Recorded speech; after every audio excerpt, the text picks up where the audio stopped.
ADEGLMST. Anyone like an Evergrande person? Everyone loves these puzzles. I love puzzles. Yeah. Anything? Okay. I like them. We like them. Okay, but we're in a meeting, it's late at night, it's tiring. Okay, we'll just get through it. Okay, so if you look at the letters that are there, I kind of mix them up and I can make like GLAD. So I'm like, I'm really glad they're STEM. You could also make DGL STEAM. And I was like, okay. But if you look with your two eyes at that and you stick in the two eyes, then you got digital STEAM. We like that. Right? There's two eyes and that. So we got digital STEAM. And digital STEAM is science, technology, engineering, arts, and mathematics. All those can work well together. Right? The skills that you develop in one can work across all of them. So I pulled some 21st century skills. We've heard these 21st century skills for a while, but it's 2018. Here are some big ones. The ones you most commonly hear are probably collaboration. You hear that over to the point that like, oh, collaboration. Creativity, imagination, critical thinking, problem solving. These are things you need to know how to do. Communication, filtering, and not filtering like filtering yourself from swearing. I mean filtering like being able to tell when something's fake news, when it's a good source, when it's not a good source. Filtering information coming at you, because of course information is coming at you constantly. And flexibility with adaptability. So these skills can be developed in all content areas. Yes, you can do this in English, yes, you can do it in math, yes, you can do it in science, but all content areas diverse of that can develop these skills as well. So if you were to like put a bunch of curriculum ideas together, like a project or something that crossed different classrooms and different teachers, but focused on these skills, totally doable, totally possible. As with space and objects, teaching and learning have to become more flexible. So I've noticed that here, moving things around, having furniture that can move. If people are focusing more on 21st century skills, it's more flexible. You can move things around, you can adjust things as needed. And now as we start looking at the environment, I'm thinking of like straws and plastic bags. Like single use was like soon that century, like no one does anymore. Everything should be like multi-use, multifunctional, flexible, be able to change in a moment's notice. We need to start doing that so that we can create these projects for kids that use all of these different skills. So you gotta be a little more flexible in how and where we do stuff. My hopes and dreams, besides little piece. I'd like to merge the worlds of MERSD and NEAPS. Right now we have two separate worlds. We have our MERSD emails, which is kind of like adult, and then we have the NEAPS world. And I think there's a disconnect between the two, and I'd love to merge those two worlds together so that kids or people that use Classroom don't feel like they have to check someplace else and go here for email. So I'd love to put those and make like a yours, mine, and ours kind of deal. Embed technology in content areas to the point of like oversaturation where it's not even a separate class anymore. Like technology shouldn't even be a separate class. Like that, I don't think there was a separate class on pencils. I don't think there was a separate class on crayons or markers or things like that. I want it to get to the point in my hopes and dreams that it is so out there that it just permeates and holds everything else together. It's not its own separate, in the Venn diagram all the way over there by itself. Like it is the whole Venn diagram. It holds everything together. I would love to see media production and broadcast, STEAM, taking kids from our awesome journalism program and then putting them to video, using the kids that are really good at talking about sports, because I have a few of them, and put them to good use, like use their voice for good. So I'd love to see that happen, and as well as more authentic assessment and development of necessary skills with a focus on creativity, which means integrity. Like it's hard to cheat when you have to create something from scratch. It's really hard to deal with academic integrity that way. And the problems when you have to make it from scratch. And we will get there. Okay, questions? Yes. There's a lot about this creativity, lots of great content. Is there any sort of like, just out of curiosity, like there's a wiki as part of this that people can build, like you mentioned about welcome to middle school? Is it, don't even know programming? Google Classroom can do that.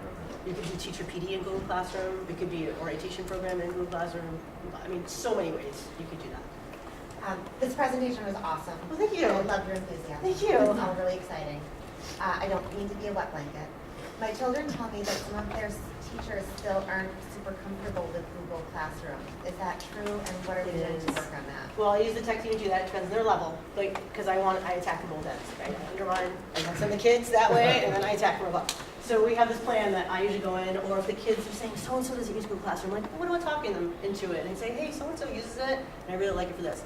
The English program has moved all of their journalism to Classroom, which was huge. I mean, that was huge. Like, oh, fantastic. And the few that don't, I think, are starting to now feel it. Like, all right, everyone else is doing it. Yeah. So we're getting there. We've grown immensely in the 3 years I've been here. Yes? The tech team, for the high schoolers, is it a class? It is a class. It's a 2.5 credit course. It's a class. It's pass-fail, and they have assignments. Yeah, they get credit for that. Cool. And then for the middle school, it's the Millennium Club. Right now it's like a club. We just do it during meet blocks, super casual. Yeah, I'm not trying to force down grades or assignments on them. We just kind of meet casually. And the digital portfolios that you talked about, that's something that you're working on with teachers to implement in their class? With teachers that are working with Learning Center students. So the kids that meet in Learning Center, they're coming there because they need help with executive functioning or reading or something. Classroom. It's just That's this what I is was where wondering.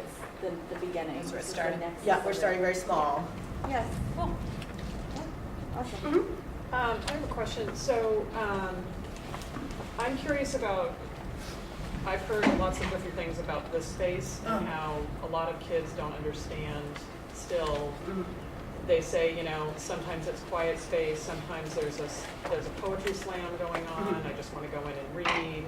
Like, I love the idea of flexibility in 21st century learning, but I feel like if kids don't know what they're expecting when they walk in here, which is on one hand a good thing, but on another hand, it's confusing.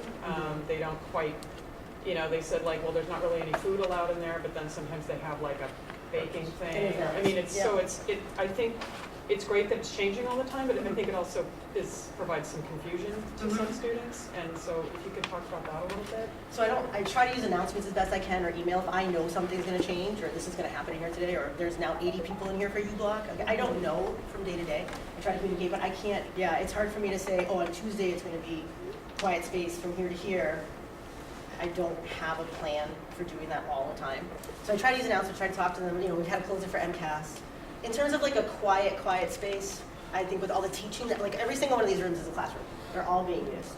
I don't have the space for like a quiet space anymore. I wish I could if use you had one of this. availability in one of these rooms, you could designate that as like a quiet study room, something. When the kids do podcasts or they have to record in their quiet, I move out of my office and let we them can use think that about the best I that, can. We can think about how to. I wish that, like, if I could push out like a notification on whatever and say, "Oh, sorry, MCAS going on today, and a middle school science class is going to be up here. Sorry, eat outside. That's why we put the tables outside because the rug is getting really gross with the kids." Right, okay. And then the digital portfolio, so it's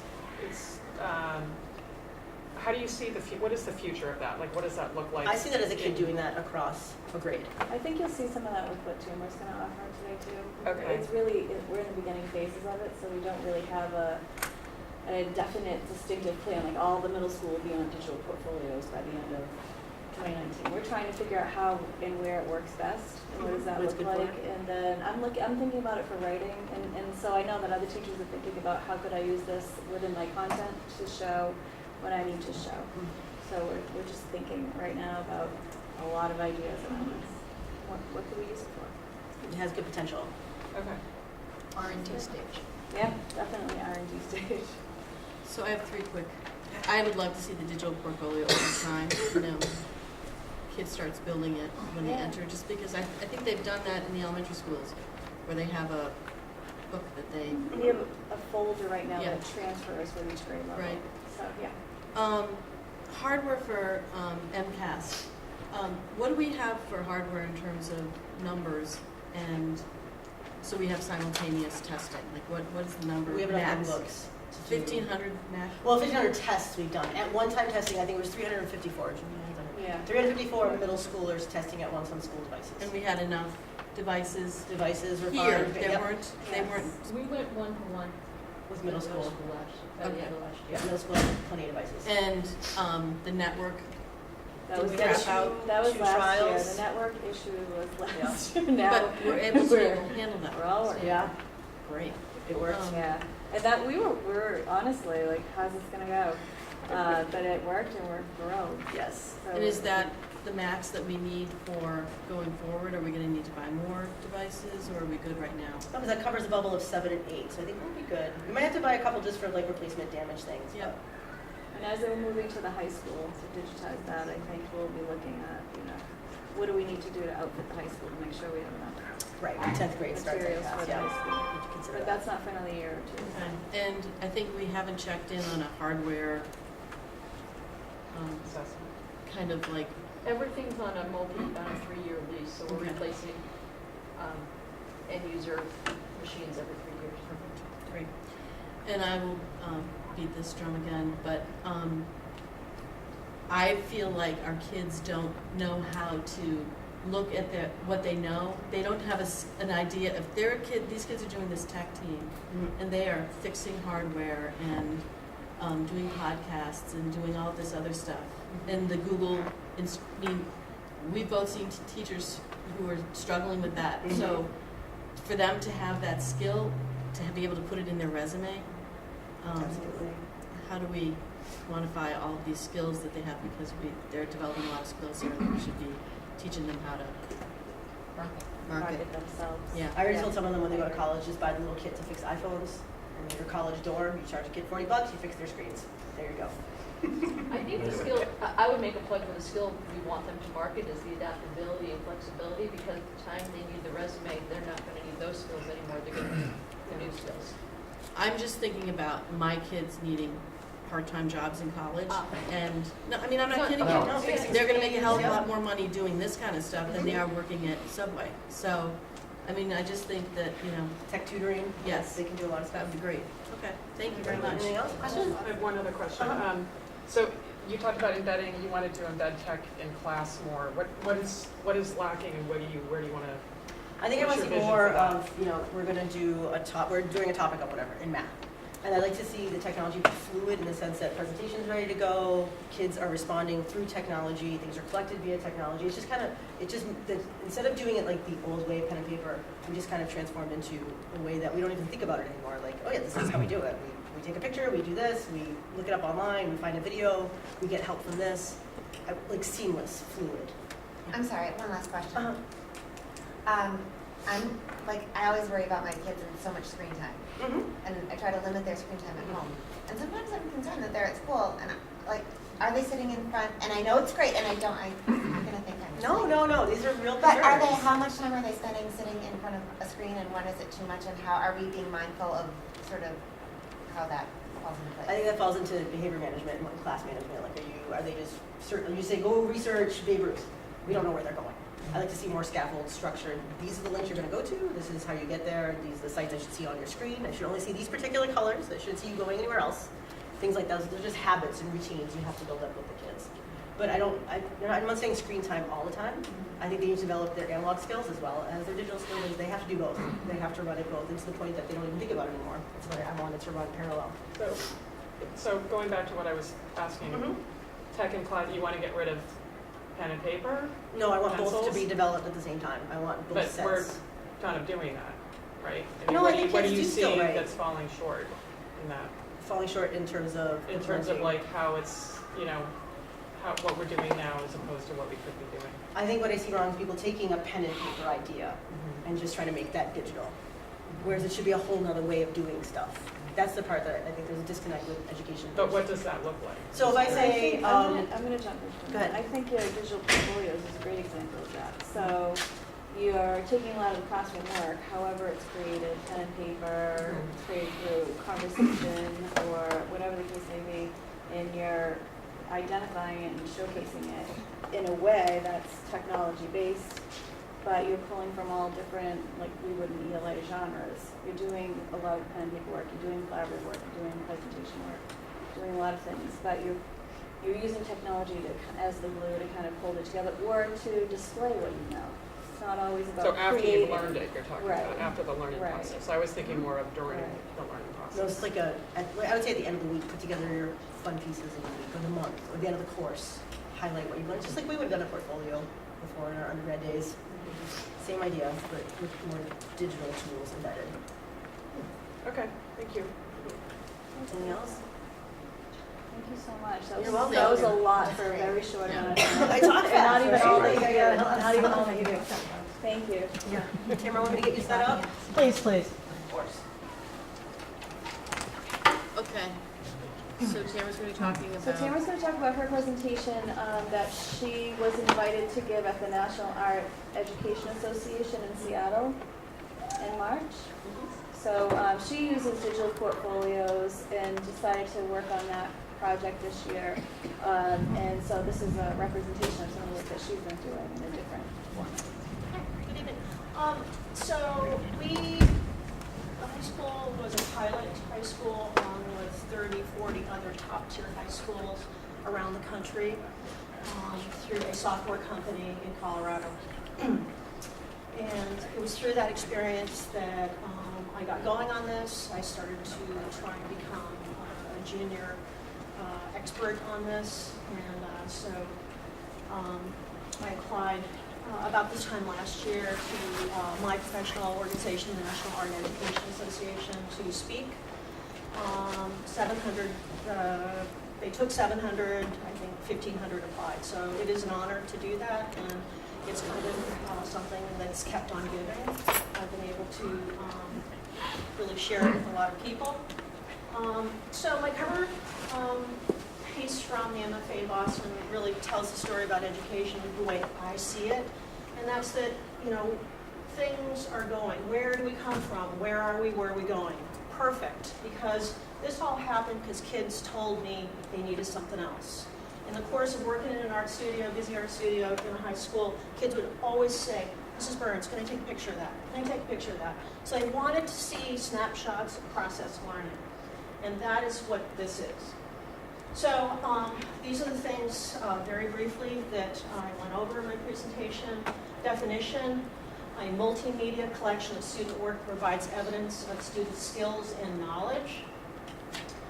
And a good platform for that would be one that offers you, you know, all the chance to link up to Google Drive, video, all that stuff. It doesn't lack in any way.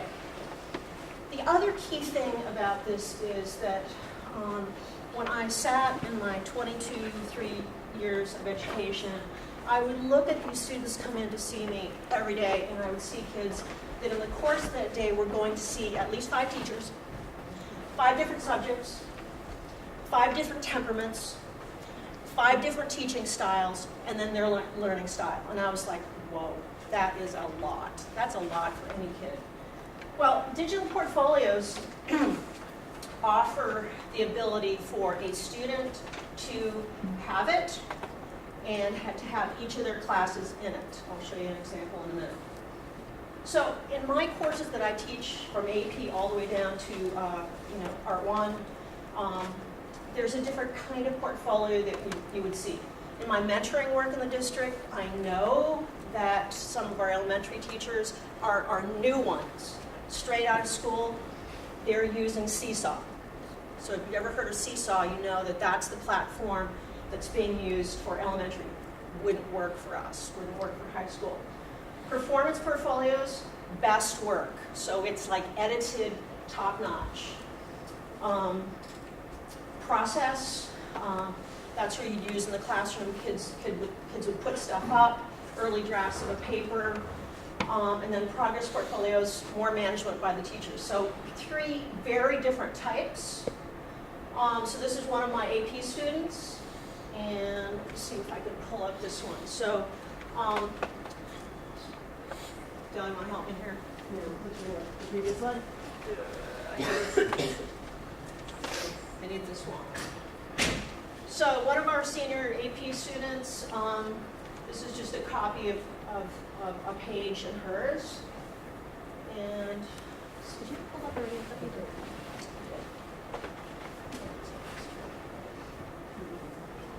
So at any rate, portfolios are that marketing tool. This is the future. I have no doubt about it. No doubt about it. So these students put up their best work. When it comes go time to apply for congressionals, scholastics, college, they've got this stuff. And they edit what they want to put in there at this level.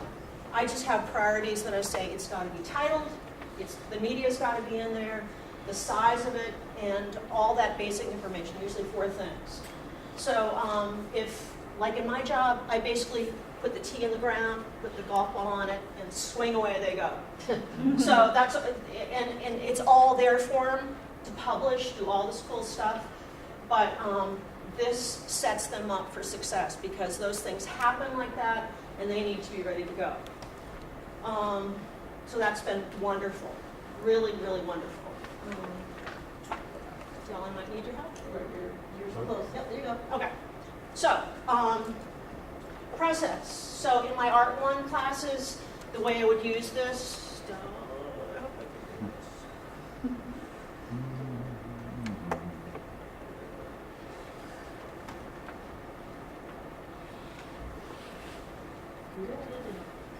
okay, so what happens on this is they open up, I put an assignment, this is mine, on my, Just use the big box over more, yeah, and then we'll grab that scroll bar. You can also maximize that. Grab it. okay, so this is mine, my digital portfolio, and so I put the assignment that I want in there, the assignment, blah, blah, blah, blah, blah, and then reflective questions, really, really important. In education, we just teach it and bye-bye. Teach it and bye-bye. We don't bother so many times to think about what happened, and if you do it the same way every time, kids get wicked bored. So you're making them process. So Making them process. Okay, so then here's a copy of the students. Okay, so they're able to, on their own, to set up their, the way they want it. They can customize it. So here are exactly those things. So usually the first assignment I would do for any of the classes when they're getting used to it, a little thing about me. And they're just so adorable, just so adorable. The artist book, the thing that I asked these students to do, they have it in a format, and you can see that they're able to edit photographs. And that's not easy as easy as you think. Sometimes they think you can have pages up like this with shadows on it, looks just awful. So these are all things that you learn. This is how these kids are going to learn to apply for jobs. There's no question about it. So they should learn how to do it now. And like I said, Seesaw is in the district in little pockets, and that's really good. So then you see the things that he put up there, his artwork. This is just an example of that. With, again, my parameters, pen drawing, 7 inches by 8, December 11th, maybe you missed one. And then at the end, whoops, You're almost there, it's the slides tab, towards the middle. Right, we're going to go back to your presentation, ready? See how Dell helps everyone? This is an I just got so average excited. moment. in Yeah, your there's life. all the tabs open, it's like a Yeah. brain, it's always, all the tabs open. I hate this book. So on this one, I just want to finish it up, how students are using these. In his thing here, the really important thing is on reflection, okay? And it's at a click of a finger, they can see what's going on, and that's really, really awesome. Del, I'm just not very good at that. So we want to go back to where, going back to the slides?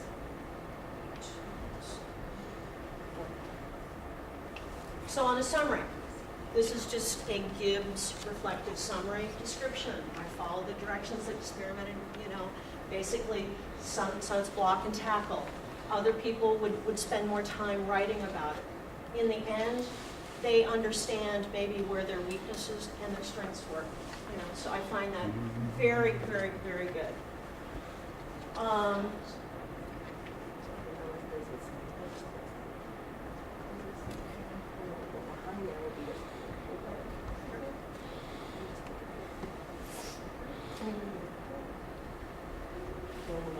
Slide, Yeah. copy that.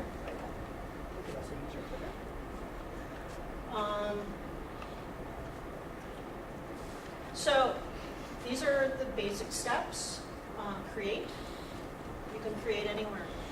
In a science lab, in an English room, in a tech center, in an art room. You create. You get feedback on how you did. You reflect on it. And then in some way, somehow, you share it and publish it. Those are the basic steps of what digital portfolios are all about. Key benefits. Organizational is just the biggest seller in the world. We have so much clutter everywhere. Just papers. We have less books, but there still seems to be an awful lot of stuff everywhere. And a dedicated space for each class that a student would be able to have everything there, I think makes a lot of sense. Formative, summative assessments, reflective tools, place to demonstrate growth, 21st century learning, we've gone through that, just all the stuff. We do not learn from experience, we learn from reflecting on experience, the reflective cycle that we talked about a minute ago. And then there's metacognitive learning. This is really, really, really just good stuff. And it's all about our learners thinking about their learning. What kind of learner are they? What are their strengths, what are their weaknesses? And when they know that, they can so much better navigate that world that they're in. No doubt about it. So, who am I and how do I learn? That's an important thing that we want to really help our students with. This has been a really, really great year for us in the high school with ruler training. We are really, really trying hard to have that chemistry with our students. And I'll show you something in a minute here. So, blah, blah, blah. So, Dylan might need your help. So, this whole process was so absolutely awesome for me. Thanks to Dell, thanks to Tricia, thanks to these students, to Bevlo, that I was able to do all this stuff and learn so much. And you can hear from these two high school seniors a little bit about how, so the questions were Naviance and the Common App. Did they allow you to show colleges what you really knew, your true profile? And as this all shakes out, all comes down.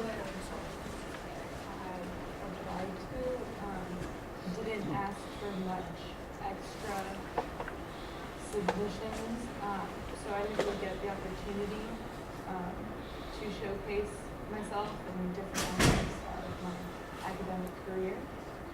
But for those that did, it was through the Common App, where I uploaded a resume or a poster that I had done for science.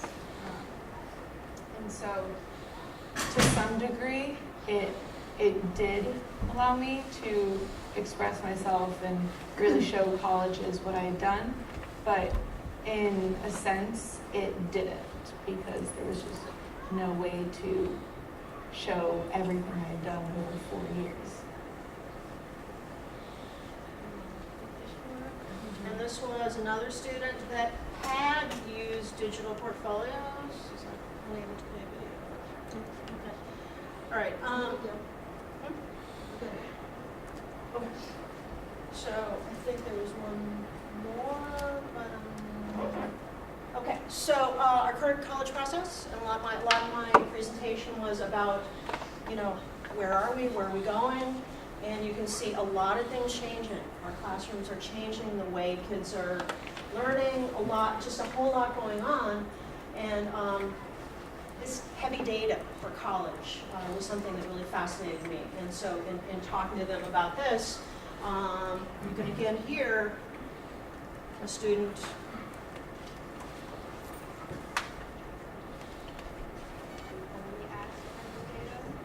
I didn't get to send them anything that I did. So I definitely think, for that college, that's how they run things and that's how it works. But for other colleges, there definitely can be more that should be done. I'm a pretty good student. I have the data that they want to see. But I would like to think that they want to get to know me more than just the data. And you can only answer a few personal questions in the application. Yes, the personal essay on the Common App is a nice space to elaborate on who you are and your experiences, but that's more personal in your background. But you mentioned the learning experiences and how I learned. I feel like there was just nowhere to put that. Okay, so I'm going to be a little more brief. I will, if you would like a copy of this, you can see it in its entirety. The entire presentation was like 50 minutes, so this is quite brief.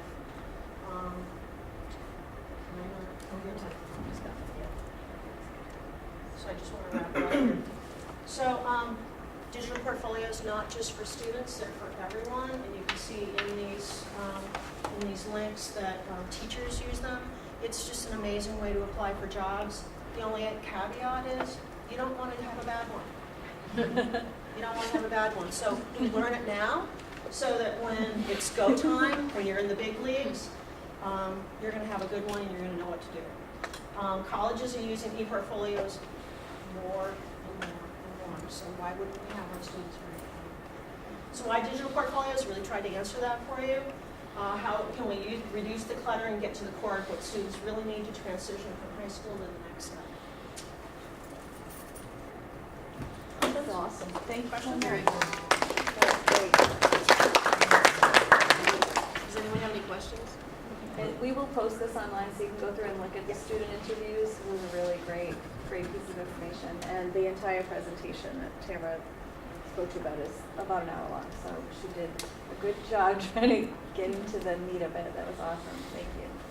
We're finding that people are, for job interviews, are being given projects in order to get the job. So they're getting free work from people, and it's pretty intense. So they have to perform pretty quickly and have clear set of standards, and so this is good.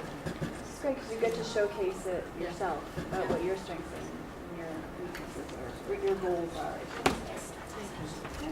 Anything Thank else? you. No, I think that's a lot. One quick question about portability of that, having gone through some 3.5-inch floppy disks from Notre Dame. How portable are these portfolios when the students leave? Can you add it and go on to them, or is it like just a school-based license? So our license with the current provider that I'm the only one in the building that's using, it's based on how many students, and the more students you add, the lower the cost comes down. So one of the questions from like a district administrator in Seattle was, how much does this cost? I want to do this. I want to do this.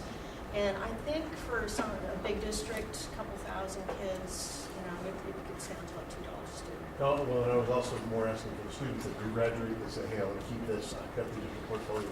Can they still access that? It's just like an app, you would just keep paying for it. Oh, okay. Yeah. Yeah. I think there was a way to download and export them. I think at the end of 2 years, Okay, once so the you can platform, take you just can like export one them copy. and move them to something else. So if you wanted to not have a 3.5-inch Gotcha. floppy or zip drive. Yeah. Thank you both. Appreciate it. Any questions? Thank you. Great, thanks you guys. We have enough people here. Susan Beckman, you want to come and sit with us?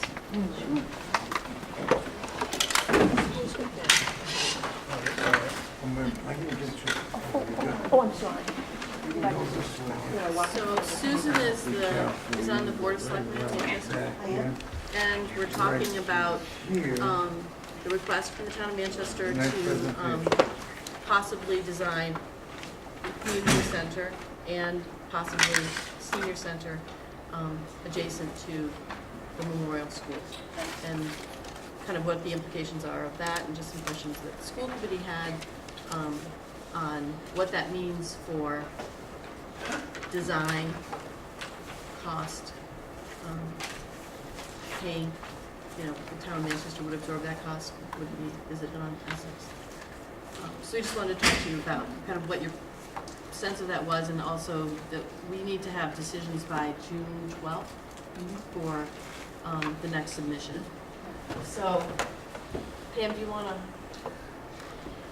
I'll try. Sure. So this is just a basic floor plan showing you where right now Parks and Rec has reserve space. So that space has been placed there at 1,800 square feet based on the measurement of the existing garage. So they just took what was there and replicated it. So I think the question that Annie's getting at is, and this is just a sense of where there is no second floor to it, and in this schematic of the exterior, it would be, you can't see me, but it's that underneath. Wait, I can wait, look, it's this. Yeah, You need to be taller. just so you have a sense of where it is, but I think the real question at hand is, what is the town, is this a discussion point? Is the town committed to it? Because It's going out to cost estimation the last week of May, first week of June. And right now, it's a considerable part of the existing budget. And I think at some point, the architects are gonna need to know whether to keep it or not. And in the focus group we had with Parks and Rec and Greg had come, it started growing. Yeah. And it went from the placeholder for Parks and Rec to adding another 1,200 plus square feet for a senior center or community center. So we just ran some basic numbers to see where we're at just on raw square footage. So as part of the building, Parks and Rec with the access and egress, and that is the hallway and the exterior doors to make it meet code and make it accessible to the rest of the building, puts us at 1.3. And then if you add the additional 1,200 square feet, we're about 1.9. And then there's some discussion on the building committee about how do we, right now it's being carried within the school building project, but because the cost is going to be split between Manchester and Essex, how do we truly divvy up the true cost of it? So I think what we wouldn't know until later would be the parking, the design time, the OPM time. So I just threw down a bunch of things that I think we can't even come up with a really big ballpark number on now. So I think SBC just needs some direction on whether to keep it in or keep it out. June 12th is what the deadline is for us to make a determination. So the answer is there's a high amount of interest for it. It's looking at the number that I got was around 3,000 square feet, which I think is that. Yeah, put both pieces together. Those two together. Not a whole lot in terms of internal architecture needed. A couple of offices, open space. Yeah. The question of shared possibility of using or some type of thing for if we're going to use it as a senior center, a place to heat up tea, do things like that. An Or efficiency kitchen. Efficiency kitchen, or is there a way for us to purchase through the school, food sources or whatever that might be able to support some of that? We had a great conversation with Greg that if they do the monthly meetings, the way it's set up, that big gray box that's adjacent to the cafeteria is the kitchen. So there would be an opportunity for a way to provide meals So I and think usually do a service. Yeah, so thinking about something at that end would be very interesting. In terms of the cost, this is a town in Manchester cost point. We would look at it, I think there'd be a percentage of fundraising for it. I also think certainly the town would step forward with a piece of it. So there wouldn't be any additional cost to the district per se. We'd have to look at through the architectural design and development and schematics and all that, how we could parlay that cost out and what the actual numbers would look like. But the intention here is not to add more to the existing budget of the school, but to build it as a. So I think the trick, and Avi, this is where you need to jump in, is that because the Parks and Rec component has been pre-approved by MSBA, we can tease it apart in discussion and promotion, but it's got to be carried as part of the building. So the way they write the language for the vote has to include all things that are running through their process. So I think that's where there's some concern, and probably is more a conversation among the policymakers, because we're just showing you what we seem to know on paper, kind of how it shakes out. I think the way where they've placed it at least gives us the fighting chance of being able to explain how it's a separate entity at the end of the building. It's not like it's integrated through, so that there's some ease there. But I guess to relay back to the building committee, we're going to carry $2 million of costs in the implication of the gross up, which is the impact of non-educational space and the ratio to educational space with MSBA to have this, and just all parties just have to agree, just on a really tight timeline. Yeah, that was my question, is does FinCom and Board of Selectmen and Greg understand that our timeline is inflexible, and it's been public information for a long time, and that part. And also in the master plan that's going on in town, has there been a loud drumbeat for a senior center?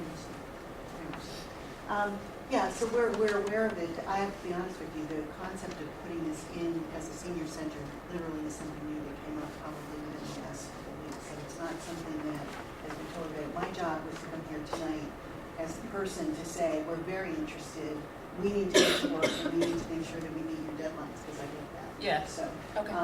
but I think from the general conversations Greg has had informally with FinCom and everybody else, there certainly is a direction to want to do that. What they're going to look for are what are the numbers. And you've already started scoping into that, but I think understanding what those numbers are a little bit more would be important. And to your point, Pam, the policy piece of how to tease this apart and have that conversation. So for me, step one, and I don't know if this can be done, is identifying certainly the need, the requests. Secondly, looking at the numbers as close as we can with the specs that we have and we can share with you and the building committee. And probably at a parallel stream, have a conversation with the policy folks at the NSBA to see what we can do about that. And certainly from a design perspective, the parking piece is going to be important. So they don't have a releasable draft of the landscape yet, but I think they said we found a place for 12 to 15 spots, which isn't 16? 16 is where they're at now. So it's we're tight. We're It's a tight 4 site. off the 20 close. that Greg had hoped for.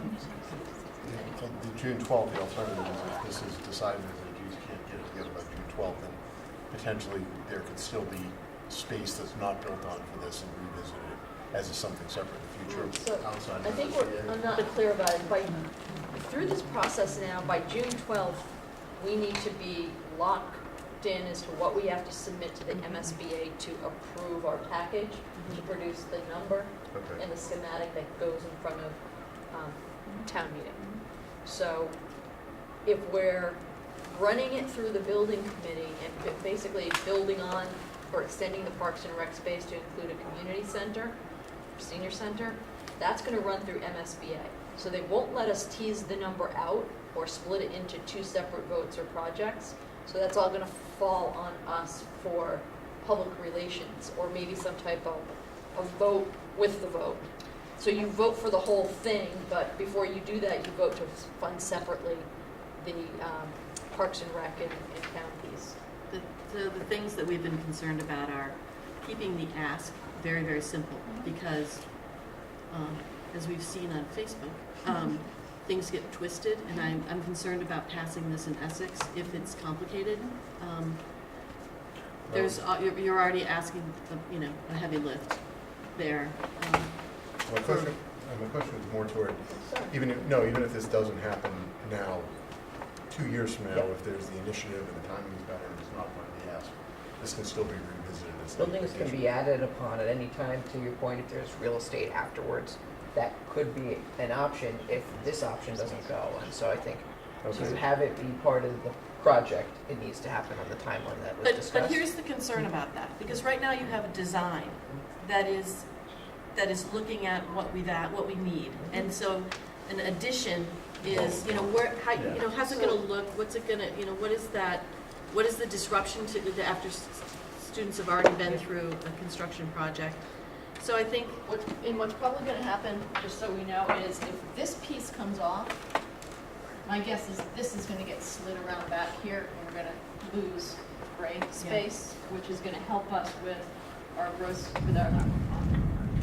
with our square footage numbers, because that's been played around with. Like, but what if things get lopped off? So what if we only go with 2 pre-K instead of 4 pre-K? I think the other, You may, I guess my point in saying that is that you may lose opportunity where there appears to be one now because the design of the building changes and it doesn't make it as easy to just I add think something on it. For the vote, Annie, would the vote have the extra element of specific Manchester town funding and fundraising for the community center, and that would not be on the ballot in Essex? Or would the ballot have to be the same in both towns? the debt exclusion is going to be a certain portion, but in Manchester it will be their certain portion plus. But No, the vote has to be for the total cost of the building. But you're doing a debt exclusion for your For portion the of it. 66% of it, but it can't be 66% less 1.9 million. It would be a separate vote, a totally separate vote that would need to be accepted in town of Manchester to agree, to authorize whatever funds they're gonna authorize to do that. It's really more how they fund their item, just like they fund any other budget Yeah. item. And Our so that project would has not to be be. seen in Essex, is my question. Well, based on the information we have to this point, it would. So let's just use a round number. I think it's 41 million is the current working number. So that 41 million, if it's inclusive of all of these pieces, will be cut 66, 34 for general math purposes, and will include this space. So I'm thinking the complicated component becomes coming up with that additional language that shows that Manchester votes first to appropriate dollars to apply against that and refund Essex's portion. So that's where it sounds like it's going to get complicated, because the total cost has to be split by formula and will be carried in the vote for the debt exclusion. But what we're saying is Manchester is going to come up with the additional $2 million to credit to the project, and then that will be split appropriately between the two towns. I don't know that it's impossible. Yeah. It'll just be Well, something we need to work through. But the total cost of project will be split by formula and voted on Yeah. by both towns. I want to confirm that, what the ad, I mean, I want to see some examples of that, because Let's- I, Steve confirmed to us So with the vote language. I would say a couple things. One is I would certainly promote looking at this as a full package and not doing a split if we can, in terms of at the ask the towns. That if we're going to put this on, let's have it be part of the design and the decision on that. I think as we begin to break the numbers on the cost and the design and all of that, we should really get clear on the percent and what this vote would look like before we even go too much further. Because if it is too complicated or there are certain rules that we don't understand, pre-warned is better than Yeah. going Yeah. too far down the path before June comes up, yeah, so that we can solve this equation before then. So yeah. I think if we do that, then. So, Yep. I want to walk back a little bit. The idea of having seniors on campus, there's some questions that have arisen, and I want to ask them in terms of how other districts who have done something like this have handled issues of having people who may or may not be Corey checked on campus, because we Corey check people who are in the building frequently. I just want to know, how do you handle keeping a group of people that you don't see, you don't control? How do you manage that group of people on site? And do you Corey check them, or do you? I mean, I don't know You only need to Corey check someone if they're going to be supervising students by themselves. So the beauty of this design is that for a situation like that, this segment of the building is completely locked out from the rest of the campus. So even if it's during the day, these doors here, I don't know if you can see the cursor, could be in a lockdown if there's going to be a big luncheon and a lot of comings and goings. This isn't about cost, and it's not about creating a simple ask. I think that's probably where we'll talk a lot more going forward. I think having seniors on campus has wonderful opportunities built in for the program, especially with young children. I think there's a lot of opportunity to build goodwill, to let people in and see the good work that we're doing, to leverage them as volunteers. I mean, we could go in a million different directions with it. So I personally don't have concerns with having seniors on campus, and I think we could have some simplistic things put in place. It's not about seniors, it's just another population of people that are coming in and out of the buildings that we're not, it's not like they're coming through the front door when Yep. for me, it's more of it's a security issue that I mean, we you just could are even not. throw a buzzer on this door Mhm. if they wanted to come in. Okay, great, so we can manage that. Yeah, I think yes, that's a very simple way. I think if this is the desired pathway, then there's a lot of different ways we can manage it. Yeah. And I had asked about the driving Yeah. when we talked about it before, and you So- had assured me that the parking lots would be separate and Oh. not connected. I can't assure. I can say reasonably, I think we are, I don't have the best site map for this. But if we look at this blown up site map, there's parking. I think the thought on parking for the senior center, community center, and Parks and Rec would be along this road back here, and then there's another separate lot over here. So there's a way for them to get on campus and get to where they're going without having to go through the drop-off loop, if that's a concern. The other, I mean, I'm reading Caroline is not here, but we had a conversation this afternoon of maintenance. So how are we building in maintenance of that space into the operating?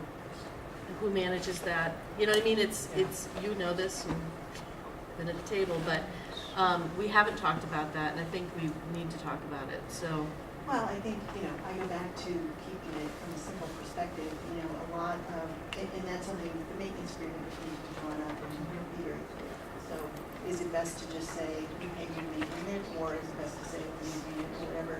I think those things need to be addressed, but I wouldn't look at that as a stumbling block. I think it's stuff we need to care for, but, I kind of feel like both the community center, Parks Rec, senior center, and the pre-K are both in that same bucket of a lot of the technical daily operational pieces can easily be worked out if there's a will to have those programs and a will to make the investment, because they're both going to require some upfront investment without really knowing what it's going to look like 5, 10, 20 years down the road. So it's really the question of is this the direction we want to go in for the community, and is it responsive to what's come forward in the master planning process, and does it fit and support our overall goals as a district? I think community partnerships is one of our core values, and this is a way to develop a new partnership and introduce more people to the school, like the concept of the community room here. Any other questions? Well, we have the same opportunity for I think it's the will of the town. When you build an Essex Elementary, Yeah, well, we have a there's section. nothing I specific mean, I know about we're this. that quite a is- ways out from even a plan, but I think that might be something that. And I guess I don't feel like the district has to be okay with it. So as the policymakers, you need to give it the okay. But I don't feel like the district is driving this. I think we're just trying to respond to what we're hearing and bring the question forward for better minds to kind of make the call on it. And I think there's opportunity. I think it's a great idea. I'm just concerned about getting it passed. Yeah, I think Yeah. the That's biggest, probably the biggest thing is the And rest too. the timeline, the aggressive timeline of, this is very late, very new information, and I'm concerned that the ducks won't be in a, They have to be. I And know, so that's a lot of pressure. I'm pretty confident that Manchester will be able to navigate this very well, because it will be seen as a very positive narrative for the school building itself. So I think that's an important piece. I'm very sensitive to Point Essex about keeping it simple and not making a complicated decision or question, and having it be abundantly clear that this is what is being paid for by the town of Manchester, although it's adjunct to the regional school district, that it's very clear discussion about that. So, I've just heard that people have said, June 12th, why so fast? And well, because this we're date is, voting on- no, but June 12th has been a Yeah. drop dead date for this to be pulled together for a long time. So it's not so fast, it's just that this information is coming to us from the town really late. Well, like I said, I'm remembering last week, so. The most important thing is there have been years and thousands of hours invested in the educational, component of getting school in place. So, to some extent, the risk of potentially missing out on an Derailing. opportunity, Yeah. derailing it. If it could be as simple as this is Manchester Road for an addition on something, that would be far easier than it's mixed together and it's just. Just need to talk about And I think that, We're happy to talk with, keep talking Yeah. with MSBA. I think we've gotten a pretty clear answer from the OPM, but doesn't mean there's a different way around it. I just know watching it play out in Newburyport, they actually did they did the two separate facilities, even though it was packaged as one project in part because of MSBA. But And they did it as a reimbursement. That's what we're talking about. no, well, Newburyport's one entity, but No, I know, it was but they took down the school Took and down, right. they built the senior center separate to not Mhm. mix the funding streams. That's where MSBA will have the concern, is the mixing the funding streams Right. with something that isn't part of the educational program, or doesn't have Yeah. education. We'll just have to see the language as to how it's. And the fact it's Because regional. I don't think it can get Here's- complicated part of science.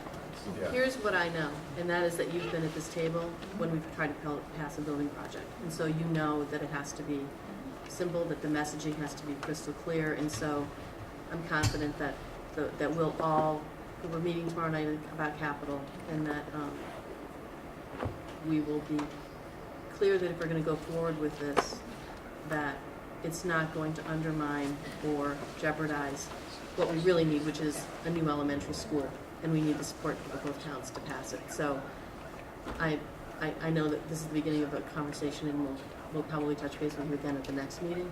Yeah, I want to stay really close on it, so I think if you can work with Greg on some detail pieces, because I think that is getting, in terms of square footage and what we hear from MSBA, if you need some additional resources, like Board of Selectmen letters to MSBA or legislators to help us have that conversation a little bit broader, happy to do that, just let us know. Okay. And then the sooner we get it, the better, because then we've got a socialized FinCom and talk with a few, I mean, they know about it, but I want to make this more of a formal process. If I had to guess, I think the bigger issue is going to be, if it's in the project, I think, and the space is already in the project, and that's already, then MSBA is going to be less of an issue than more about how we work together on solving issues, figuring out price amounts, and then getting the language on funding kind of outside of the main vote.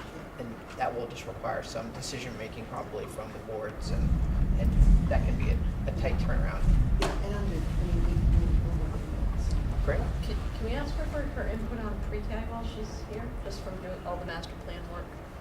So there's a concept on the table that pre-K would go to 4 classrooms and become a Manchester-Essex community-wide service, and with the goal of going back to the 100 students we had in the program at one time. Did you hear anything about early age childcare needs in town? It wasn't as prevalent, I mean, education as a whole was important. It wasn't as granular as pre-K, but certainly education was important.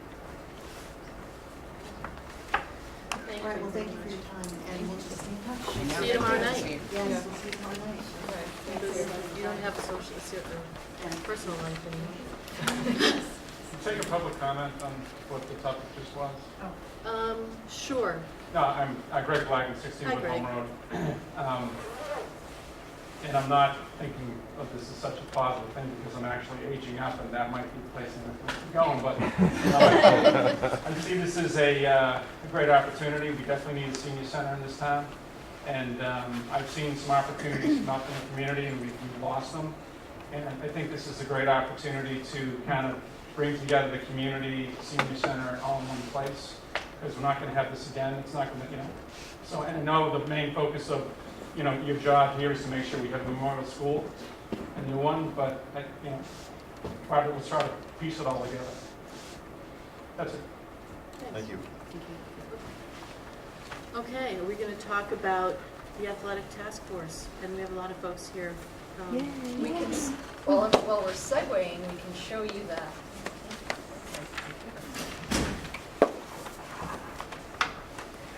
So, in the design, I don't know if you can see, this is for the athletic task force.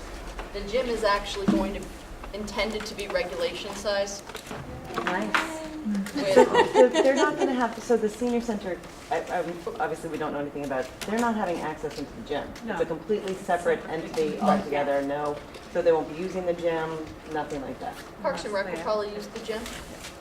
Youth sports will still be happening in the Yeah, gym. I didn't know if it was the whole space. No, would be this. What had originally been designed was Parks and Rec space, and so that, after-school programs, summer programming, and they would have access to the gym. Yeah. But what the new, hot off the presses stuff that we were just talking to Susan about is it becoming Parks and Rec and a senior/community center. So maybe, possibly same footprint, 2 stories. Yeah. Or bumping it up a little bit here. But I think what we've been hearing over time is there's growing back up in the gym downstairs, and really only the youngest of the youth sports can get good play out of a non-regulation sized gym. So this should help out with some of the overcrowding. Something for everyone. Okay. So Patricia, do you want to introduce your team?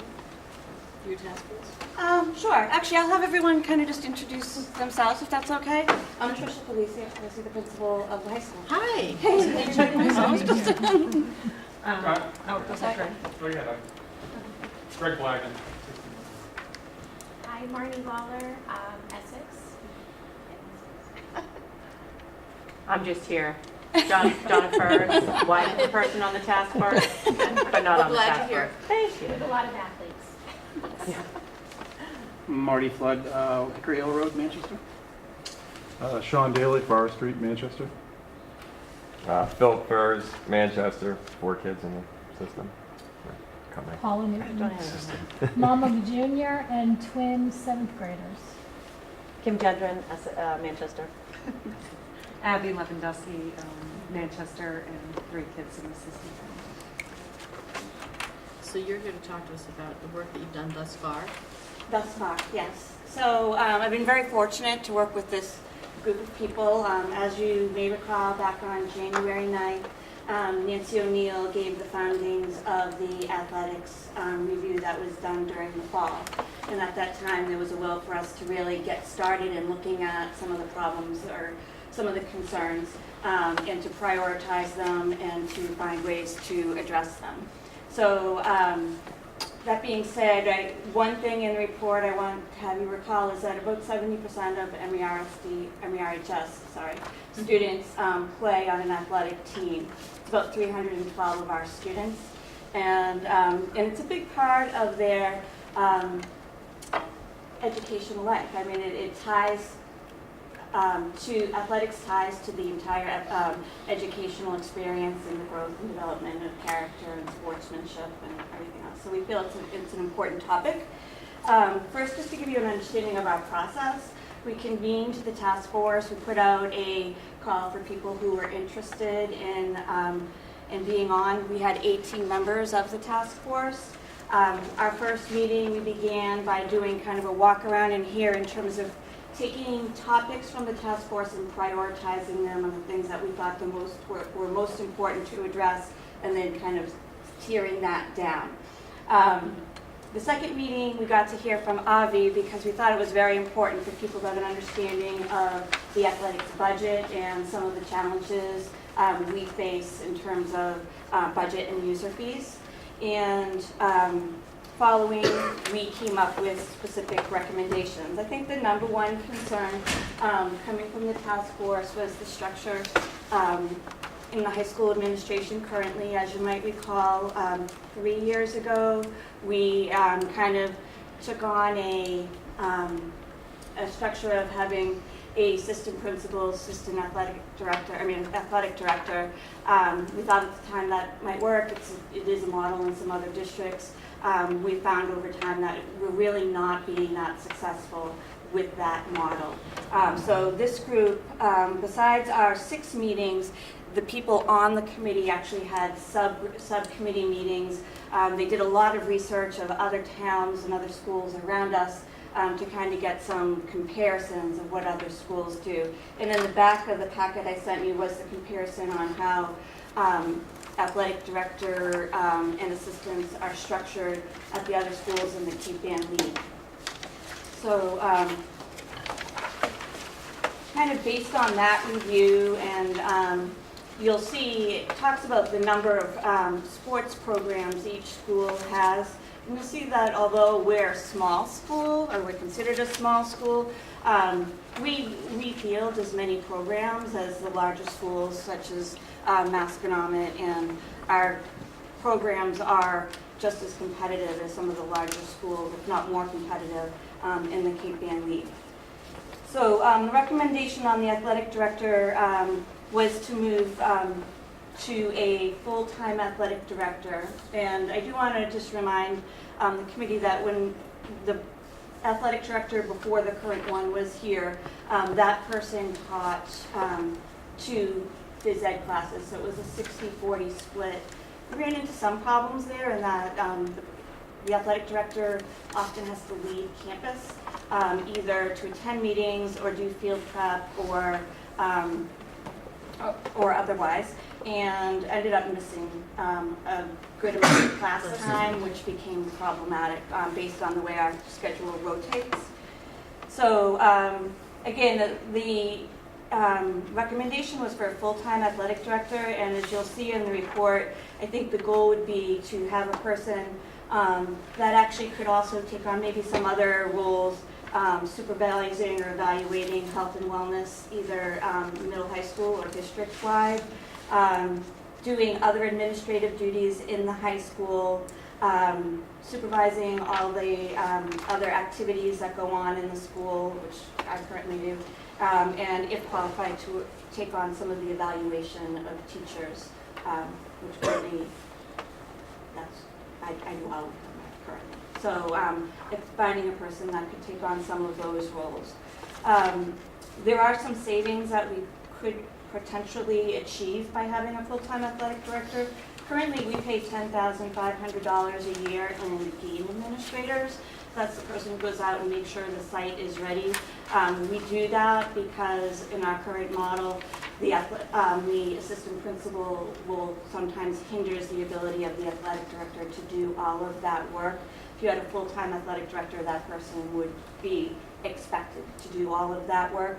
Also, in terms of having staffing, I think we could increase our administration of uniforms and equipment, and having a better handle on those things will reduce replacement costs over time, and also proper planning and coaching and coaching staff and teams could lead to greater efficiencies as well, which we've begun doing a bit of that this spring. Also in the support role, there's different ways we could look at that. Currently we have a 12-month administrative assistant in athletics, and it could be, again, we don't have the final answers. The task force came up with some recommendations, but I think in any change it would take kind of a re-imaging of what the high school administration looks like and the roles that each person has there. So that, do you want me to stop there, because that's a big one, and then I could go on to other things if you'd like. So, yeah, I want to talk about this, because I'm looking at these numbers, and I'm looking at where we are in our budget. Yep. And this is, right now, I mean, I'm hoping you're not looking for a vote tonight on this. Oh, not at all. No. We're looking to not this upcoming school year. We're looking to into next year's budget process and finding other ways to find alternate money within our budget. So Okay, kind of so shifting fiscal year things on. 20. I am not Okay. looking, yeah. Oh, yeah. Oh, no. So Sorry, I have- can we just ask a question? Yep. Okay, we're gonna hold, yeah. Can we just let us talk about this Yep. first, and then What's part of the conversation? okay. Did you want to say something? It's okay, I can write. Okay. So just to clarify, recommendations, no votes, no decisions tonight. Yeah. Right. This is just kind of reporting on the work that we've Yep, done to okay. date and Okay. I would just chime in. Okay, let's, Sorry. Go ahead, Ken. So, when you're looking at the budget, you're looking at the numbers, right? So essentially right now, we have 101,000 that's allocated for the athletic budget, right? So- we've already passed our budget. And, right, I'm just clarifying. Go for it. So 50 for the admin, 50 for the athletic director role. If you add on another 10,000, for example, in what you might be saving for the gate fees, you're at 110. Right now, currently in our budget, so there's nothing changed. Do you mean game Game administration, yep. So, in what we've seen in comparables as far as other athletic directors full-time, you could hire, so Gloucester just hired a full-time admin for 85,000. I mean, a full-time, athletic director for 85,000. Layering on top of that, a part-time admin at 25,000, you're not expanding your budget. You're at a net zero with the budget. So here's how I see this, and that is that I'm hoping that Patricia goes back to her office, and looks at how she wants to structure things and how she wants to use her budget, so that I would not recommend doing anything tonight, because you have work to do in your own. certainly, and Yeah. again, this has been, the task force has done a great job just in terms of identifying places and ideas of ways we could restructure, and we've had conversations where there's other places within our office we need to look as well, and we'll be looking to bring forward something more concrete next fall during the budget process. We just want to have it, I guess, be known that we're not looking, like, with the existing athletic budget, we could, comparable to other communities around us and school districts, we could easily fund what we need for the school, for the kids, for the community, everything that's in the best interest with them with the existing dollars that are in your budget now. And I would just chime in, kind of re-emphasizing Tricia's point that I just want to highlight it because I think it's worthy of it. Based on the overwhelming feedback from the consensus of the committee and the community, this is understanding the budget constraints, this is crucial that we readjust how it works right now. And we understand there's no vote tonight, and that's what we recommend. We get to figure it out. But there is no doubt, based on Nancy's report, the work we've done as a committee, subcommittees, et cetera, this is high on the priority scale, understanding it needs to fit in the construct of the budget. Status quo, not working, basically. When we met, you guys are gonna hate to hear this, we weren't looking at the money. We were trying to find a solution for this school and the athletic program, and so we used Nancy's report as the foundation for it, and then we dug deep into it, did a lot of research, we did comparisons with other schools. We do have 40 teams, that's a lot of teams, and as Patricia noted, Newburyport and all the bigger communities had that number of teams, and they have a full-time athletic director. So money aside, our goal was to come up with whether it's a full-time or part-time position. And after reviewing everything and spending a lot of hours doing it, we determined that a full-time professional was needed at this school. Yeah, and I don't think we're saying that that's not, that your findings aren't valid. It's just that you need to also know that we've not hired staff after people are retiring. So our first priority is teachers in classrooms. Right. And so we want to make this happen, but it really comes up from the school buildings saying, here's my budget and here's how I can make this work. So I think Tricia has work to do in her building to see how she can make this work. And then we follow those recommendations when it gets to the budget season. Okay? Sure, and I think to add on to what Kim said, that's why she's pointing out that the current budget number right now, we're not looking to exceed that.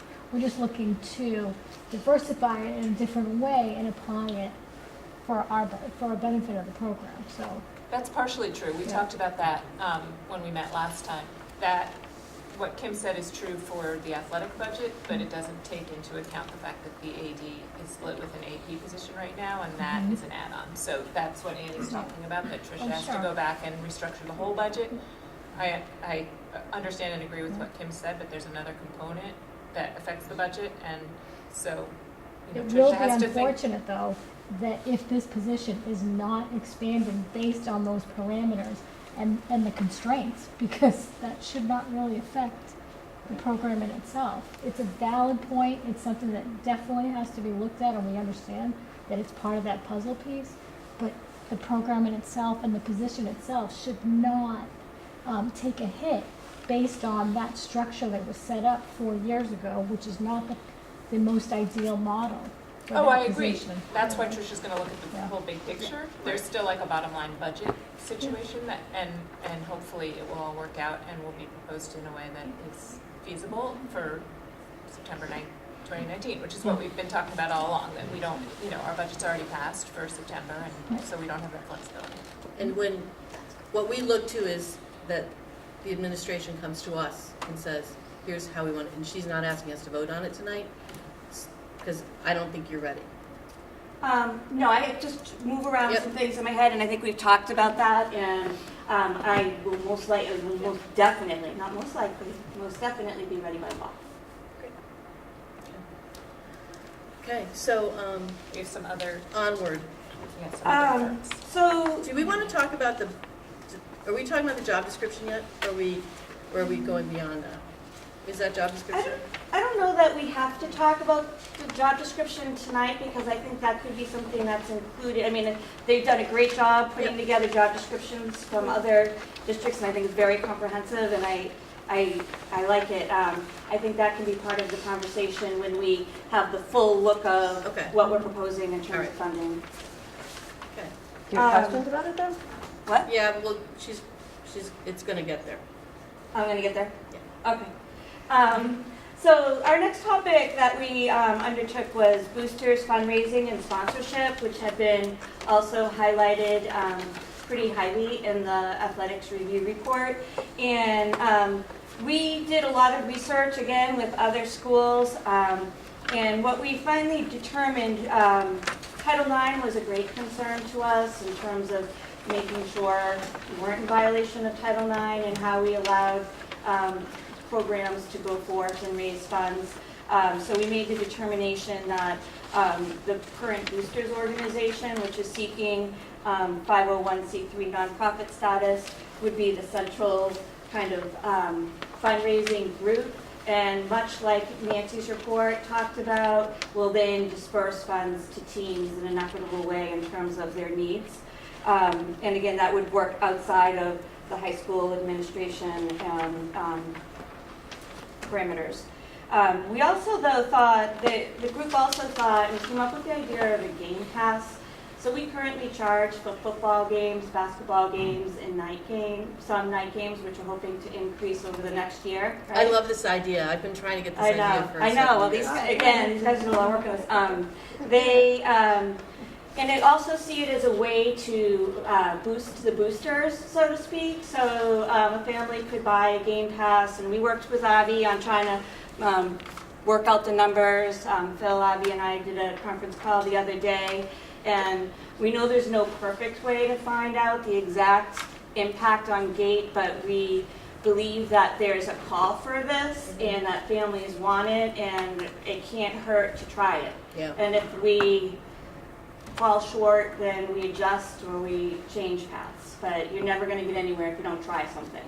So that would be, currently we're proposing $135 for a family game pass, and $35 would go back to the boosters as a membership fee and a way to jumpstart that organization, and then $100 would come back to the district. We talked about $50 for a student pass, but then when Avi and Phil and I were talking, we're like, that's really not enough. I mean, that's really not enough. It's really too much. And we thought maybe more the $35 range was more appropriate for a student pass for the year. So, but if I buy a family pass, all my your kids kid is under there. Okay, yeah, great. Your kid's outside. I have a quick question. Yeah. What if you don't have a family pass and you don't have a student pass, but your kid just decides they want to go to one game? Then they would just pay the gate fee, because we would still be collecting gate for people who don't have passes or out-of-towners that are coming in, like the opponents. I think one of the when you go to your, back to, every season you go to your sports night to talk to your kid's coach. Yeah. I think one of the sheets that you fill out and sign should be an opportunity to buy a season pass. And when you register for your, on that, whatever that online portal is, Yeah, to just you can bundle just- all of that stuff, Yeah. Yeah. that would be great. Yep. So we're working on the administration of that, and we'll hope to have it ready for us. Can I ask you about, I know that, I think Muffin used to run boosters. Yes. And I know she had some problems with volunteers, like getting enough people to volunteer. I mean, that's my only concern is that, personally, I'm seeing a shortage of volunteers to help with everything. And I'm just wondering, if we put all of this responsibility on boosters, are we going to have enough people to run it? Because I know that she was kind of... So we had a meeting in August or September starting to think about really getting it going again for the past, I graduated from Manchester High School many years ago. And when I graduated and some of the other people that were on this board, boosters was it. Like they did everything for us. And they made huge scholarships, they did team dinners, they were very big in the town. And I think it's been sort of sad that it's kind of we've let it die. Mm-hmm. So anyway, in the end of summer, beginning of the school year, there were probably 15 to 20 of us that got together and are ready to get it going. We're struggling a little. I'm shocked that it's never been a 501c3 nonprofit. Yeah, it is surprising, isn't it? Yeah, so we're struggling a little bit about getting that going because it also hasn't had any income for the past few years, so they haven't filed taxes. They haven't had to do they haven't done anything, so it's trying to figure out if we have to start fresh with a new tax ID or can actually get it going. But it's been in existence for 50+ years. And So if you want to touch base after, I know a couple people who've done that for the athletic community, the athletic groups that can help you with the tax filing. okay, I actually also got a name from someone in Salem that he's a retired man who helps people get their 501c3 started, which I'll love to talk to you too. But Great. we also discussed the Gridiron Club has kind of replaced the boosters in some ways over the past few years. I don't think they've replaced them. Well, not replaced it, but They've funded funded a lot of the athletics, and they're known really just for football, but in reality, they fund many other things within the athletic department. But I think the idea is that ideally the boosters will be big enough and have enough volunteers and diversity within that they'll have someone who's a liaison with the Hooper Fund, the Gridiron, the community, everything else to say then we're raising all the, demands or concerns or wanted needs from all the sports teams. Gridiron, what can you fund? Hooper, what can you, and then kind of just work together with the community. But have the boosters be the main hub. Great. And have a liaison to each of the teams that the school has so that, needs are met. Yeah. It's great. All the apparel, like the logo, all Yeah. that. Everything can be uniform again. Yeah. So that would complete that part that we talked about in the review, where we have one main source that would funnel them out to Hooper and, Yes. yeah. In a fair way. In a fair, Yeah. Exactly. equitable Yeah. way, yeah. Yeah, that was the whole. The last piece of that section was just a consideration to review the sponsorship policy and maybe allow for sponsorship around the Highland Field or in the gym to raise revenue for the athletic program. I Right. thought that maybe the policy subcommittee can take that on. They should get the job description too. Yeah, we have it in here. Thank you. And then the next piece was more, just because we're growing so much, we had run into a situation this year, particularly a good example was boys basketball, where we had too many players for the 3 teams that we had available to us. And having too many players is awesome, but it's also problematic on a team in terms of kids ending up not feeling valued, not having the playing time, and just the management of it all. So we, again, researched the other schools that are in the Cape Ann League. All of them have a tryout policy as opposed to a cut policy, trying to be positive, a tryout policy. But really that's also for the safety of students, that we don't end up with too many students on a particular team. There's only a few programs currently that may have to look at limiting access to the program. It's not many of our programs, and it may be for just a short time that we might need to do this. But the key behind this was adding the language to our athletic handbook, just so that there was a protocol in place. Our problem was not that we had a policy against it. Our problem was that we've never had a protocol in place for coaches to be able to do a valid tryout. And we had 2 coaches on our committee who aren't here, but 2 of our current high school coaches, and they were both on this subcommittee, and they both were heavily involved in this idea and thought it was the best for the health of the athletic programs. It won't come up that often, as Tricia said, Right. but when it does, it needs to be there. And, we need to have the policy in place. So we have 40 sports teams? So And 8 middle school ones that aren't. Total 40. 8 middle school. And so about how many of the 40 would be tryout? Tryouts. See, I said the right word. So currently, I think it varies from time to time, but basketball, most definitely. Boys and girls maybe basketball, baseball. soccer, you probably have soccer, you probably have 4 to, maybe 6, Lacrosse. maybe 5 to 6. And then 5 to lacrosse. 6 Boys basketball. all year? Or All year. I mean, All like, year. in one All season, year. you maybe have 1 or 2 Yeah. max? Right, and we always have no-cut sports as well, or no tryout sports. I know, right? And that would be a student that maybe wasn't invited to play on the soccer team, could then move over and run cross-country or swim. Sports for the Martin kids. Exactly, yes. Yeah. So there are other opportunities. We're not, boxing kids completely out of our athletic program by Right. doing this, but we do think it's important, and it's pretty standard in every other school. it also came up often that, and we've talked about this here a lot, that middle school needs their own this, you know, they need their own athletic philosophy, they need their own athletic program, so. One question, how do club sports handle this at all, or are that's separate? We don't have any club sports at the high school, Okay. so anything like ultimate frisbee Something is like run that. through Manchester Parks and Rec and is Okay, not so it's really affiliated to Parks the and high Rec, school. okay. Yep. My hope was that we could either have second reads and votes on the pieces of our findings that don't encompass the the budgetary stuff, the first part, but the other three parts that Tricia talked about tonight that we've talked about. My hope was that we could do a second read of them at our next meeting and vote on their approval then. Well, Feel comfortable? I think we could do the first two.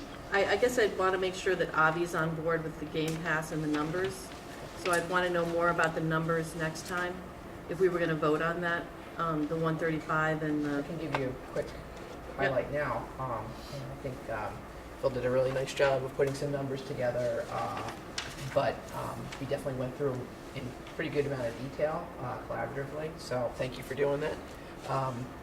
One of the things that we saw is that I think was news to me until we kind of really dug into a couple layers deeper, was just how high a percentage of the gate fee is coming from other people who might be coming, other than people who might be buying family pass or students who might be coming. So think big events, lots of people coming in who probably wouldn't be part of your family pass market. So this, you know, I think the first thing to say is whenever you do something like this, you never really know how it's going to turn out. We had that issue when we changed our fee structure from 1 fee per year to 1 fee per sport. We did our best to estimate.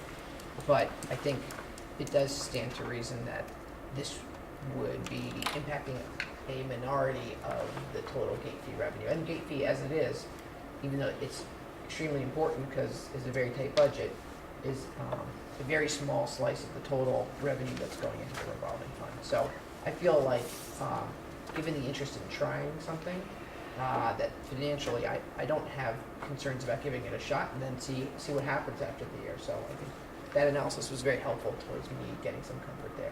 We also think it's a good school spirit and I agree. Yeah.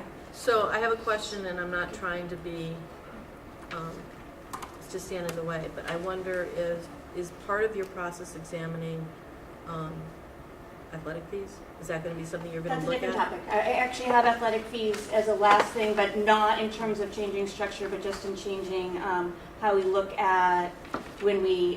The thing we talked yeah, about. that thing we talked about. So that's in here. We discussed athletic fees, and I think, pretty briefly, I think what we agreed is there is no athletic fee structure that is going to please everyone. And so why do we need to talk, you know, I talked about how many hours we talked about the last time we changed it, and we could certainly do that again. I would However, hate to do that again. there is no perfect Right. athletic fee structure. We can certainly revisit it, but And I think just from a community perspective, from having, a parent being involved in athletics, and obviously we know the current situation is not ideal at all. And there's a lot of bumps in the road in the process, in the system, and how things are run. And, we're trying to solve a lot of problems that ultimately should be done by a credentialed full-time professional. So a lot of these things on the plate, we're moving them ahead, but we felt a little bit as a task force that you should be hiring that person who's going to drive a lot of those things ultimately.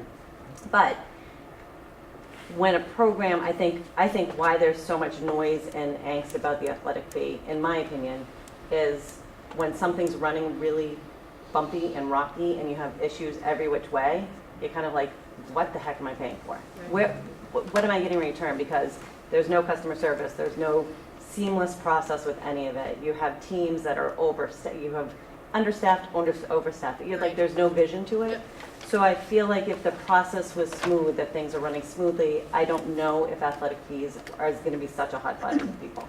It still may, because they're expensive everywhere, but they exist everywhere, I think there's potential in what you've laid out to really, just like you described, there's going to be a tightening of things, which inefficiencies, Efficiencies everything. that may negate Yes. the need to raise fees because it's running Some smoother. of the forms will get Right. returned. Yeah, hopefully. I think there's so many more positives that are gonna be coming out of a situation like that.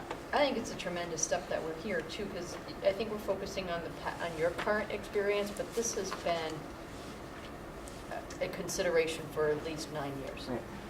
That there needs to be something done. So hopefully this is the big step forward in Right. program improvement. Well, and it's interesting, looking at the presentations earlier, and, we have these great programs of debate and, DECA and all these wonderful things that we're doing, but yet there's really no showcase for athletics right now. And you have over 70% of your student athletes involved in athletics.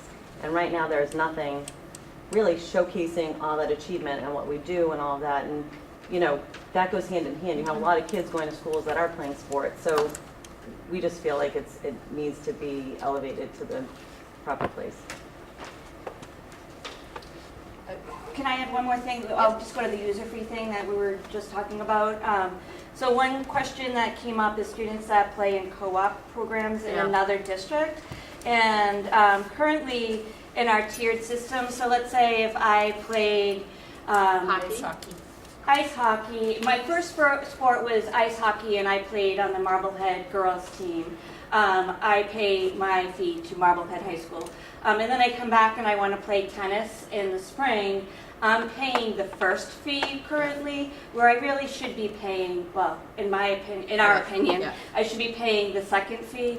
The other thing that isn't, that we were hoping to kind of adjust is also if I go and play at Marblehead, that does not apply to the family cap of the cost of paying sports here. So if I have me and my twin sister, I don't have a twin sister, play hockey, which is pretty expensive. So, my parents are paying over $1,000 for us to play hockey. It does not apply to our current family cap here. So how would that apply? Because the revenue is going all to Marblehead, right? Right, but we're part of their program. So while I'm over there, I'm wearing their uniform, Right. I'm using their equipment, I am on their ice time, I am paying for my part in playing over there, just like you're paying in your part to play over here. So it's almost like should a club be, sport. Right, it really should be, in my view, if we're a co-op team, like, our name's on it too. So that hockey team is Marblehead, Ipswich, Manchester-Essex. That's who that team is. But they just play under the direction of that Marblehead athletic director. So would it be just MIA sports? Yes. It's not like if I have, if I row, so I join a rowing club, but I also play here and I pay a fee to join the rowing club, does that count? No, it would have to be sports that are approved through the MIA as a co-op. So it would be MIA approved sports, yes. Just ice hockey and gymnastics? Currently, it's Oh, ice track. hockey, outdoor track. I don't know that we had any girls do gymnastics with Hamilton Wenham this year. Gymnastics. We did. Yeah, you pay Hamilton. Hamilton Wenham. Okay, so we did have girls. I didn't know that. I knew last year we had a lot of girls. And then we also have students coming here to play. Rockport coming over here to play in football. Okay, so how I would see that growing is I would think about Allison's model of developing programming where you are so good at it that you bring revenue in. So my charge is to you is to build a program that brings money in here. Andy, So that we're not setting you it. know that You're gonna hire that AD to do that. Exactly. So that is not a possibility. Yeah. Actually, We could hire an AD now.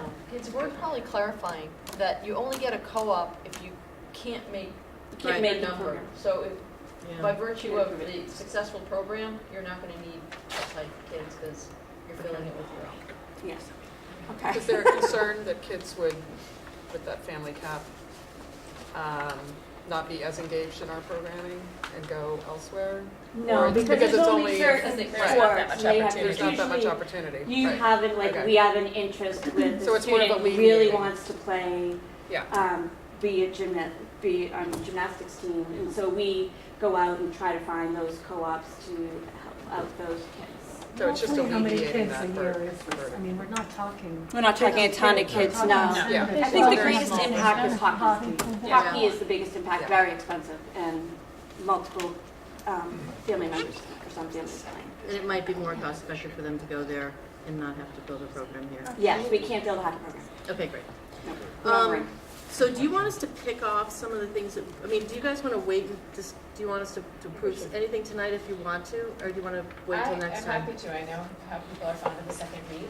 I know, but do we want to do a second, just if you want to do it, we What do a would you second be read. approving it under what function? I feel like we need to almost go back and figure out what we want to do first. The Starting with the, The non-budget. starting with the, The Three items boosters, Under the rec, Yep. fundraising. yeah. I think we need to just tie these into the relevant parts of policy and procedure, just see what it says, comparison. So you would rather go back to policy I would- committee I and would- then? Whether it's policy, I'd just rather come Yep, back that's with a fine, more that's formal fine, yeah. structure of where. Okay, it fair ties enough. but I Okay. think that we can assure the athletic task force that we will vote on the policies that we talked about, starting with boosters, the athletic philosophy, So there are a total of 4 that. this, I want to talk about, so that they can be implemented for the fall. yeah, I want to talk about the athletic philosophy because, because I think what you're saying here is that tryouts is a philosophy. And I don't think that's a The philosophy. protocol. Yeah, so can we change that to reflect what it really is? Sure. Because what I haven't seen here is that whole idea of, why do we have sports? Like, what is, Well, that's we're in talking, here.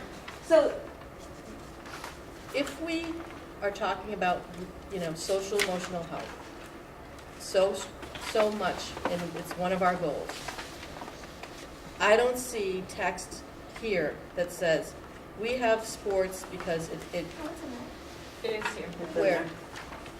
There's a rationale part. The second, yeah, rationale page 2. Well, that's really going to be athletics, And full-time also- AD. right. Where? Yeah, Page what? page 3. No, it's in the proposed language for the handbook. Okay. Where it says varsity champion freshman Down here. philosophy. And then Yeah. after the proposed language. Yeah, so, But can I just add one Yeah. more thing? So you wouldn't see all of that here because it is in the student athlete handbook, has this piece that's under the athletic director that states interscholastic sports is a vital part of the entire educational program offered at MERC, ... So that comes from the handbook. This is just little excerpts Yeah. from the handbook, so you're not seeing it in totality. yeah, I guess that's the problem. if we could pull that out, because I want to know that the administration looks at that whole piece and says, this is what we truly, and that we agree with, that this is what we truly believe about why why we have athletics and how they contribute to the school community, the greater community, and a student's individual development. So I can pull that out for Yeah. you in terms of the entire handbook, and I think this piece here is more about structure of teams Yep. and coaches developing program was the Yeah. intent here. It was not about moving it away from, educational athletics and the importance of sports in terms of the growth and development of children. So I guess I've just not felt that all the coaches were on the same page in terms of why we're here and what the expectations are of kids and being a teammate and being an athlete and what that We feel like means. that's a big part of having a strong qualified athletic director, is that they coach Yes. coaches to coach up, so that the coaching Do we is have a more coaching consistent, that there are expectations that are the same across teams, and that's what a strong athletic director Yes. would do. Yep. We do. And I think the other piece with that is if you do partner with the MIA, they do focus on educational athletics and really on character and leadership development in student athletes. And you can really get involved in a lot of that program if you have somebody that's really tied into the MIA, and an athletic director would be. Great. Yeah, no, I just want to say, No. Okay.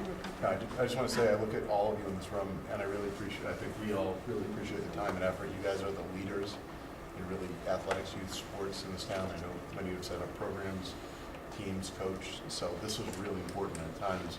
As a school committee, we felt, geez, we're having these meetings till late at night Tuesday and we're disconnected and where is this? And it's really great to have the support and the engagement. And I think this is the start of something that should really go a long way. I'd like to say something to them. I can tell you the night that we had the report from Nancy O'Neill, I was sitting in the chair going, oh my God, what's going to happen? But I can honestly tell you, working with this group of people, I mean, it was really just a really great collaborative effort in terms of solving problems. Great. It was great. Good process. Good job. Thank you. Fast. Great Yeah. job. Very fast. Thank you. Yeah, we're still working. We have more stuff to do. So we'll do a second read of this stuff. You're going to come back to us with a job description. I thought when I bring forward the budget proposal, Yep. because I think those two things go hand in hand. Yep, and you and policy subcommittee is going to review this job description And the changes. and the other changes. Yeah. Okay, so we should set something up in the next couple weeks. Yes, and we want to be ready to go for August 1st for the fall season.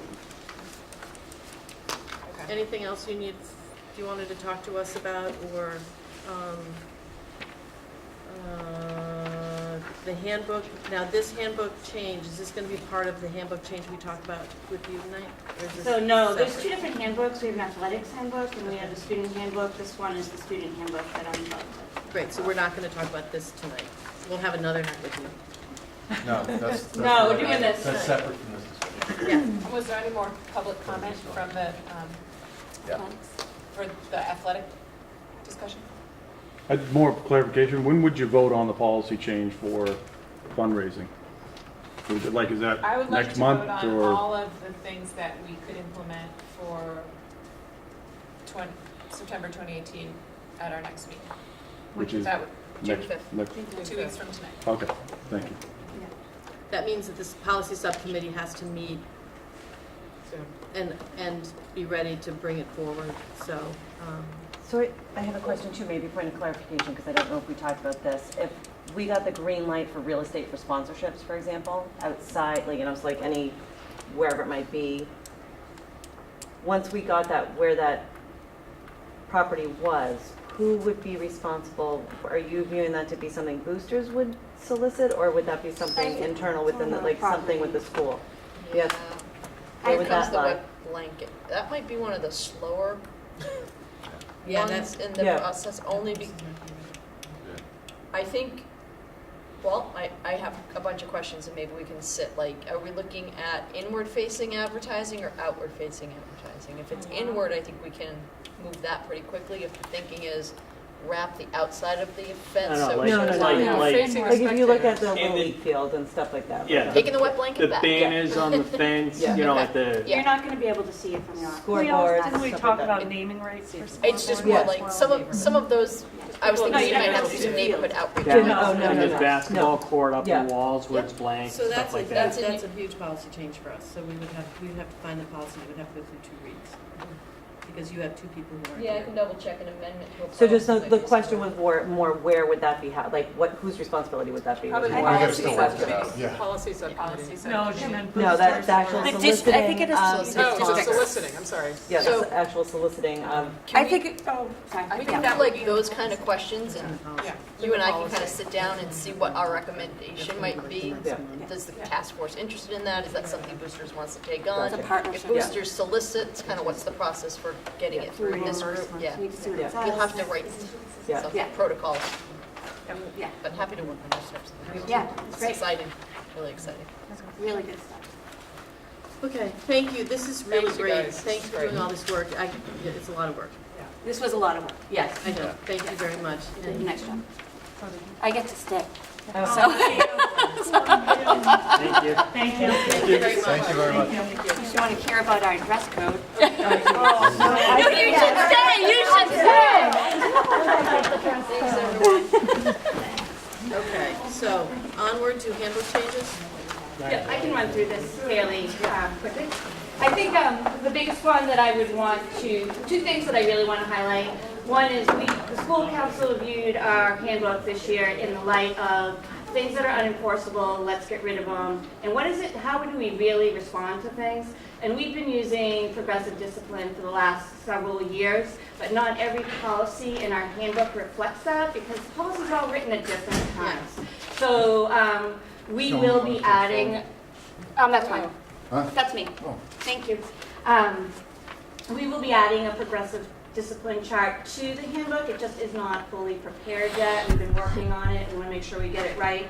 But we also feel it's in line with the idea of ruler and social emotional health and having conversations using the blueprint to say, oh, well, what happened? Why was that? How did that make this person feel? That's been our method of doing things anyways, but it hasn't been reflected. And now it will be reflected in line with our core values. Will there still be actions for which there is a zero tolerance policy, and will that be enforced? Within this, is that not a thing?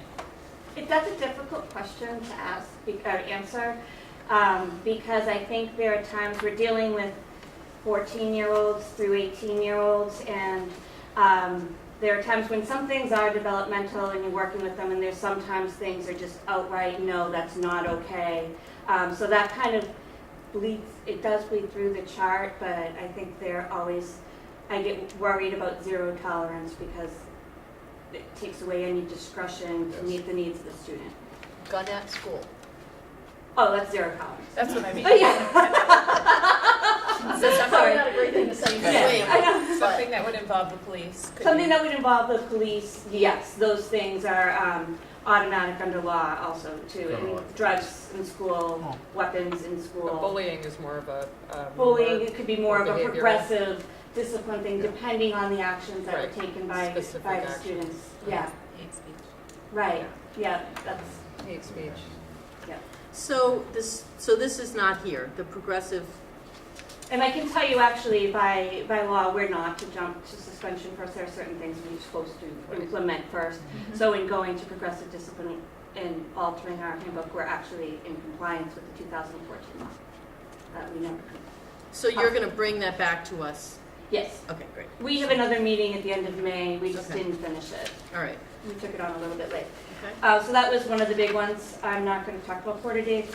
National Honor Can Society. I just ask you to explain, like we can joint explain, the whole concept of suspension has changed too under the law and over the years, which is suspension is as a last resort, and in-school suspension is preferable to out-of-school suspension because no matter how egregious the crime, like the one we are responsible for the full education of that student. So there is no expulsion concept under current law.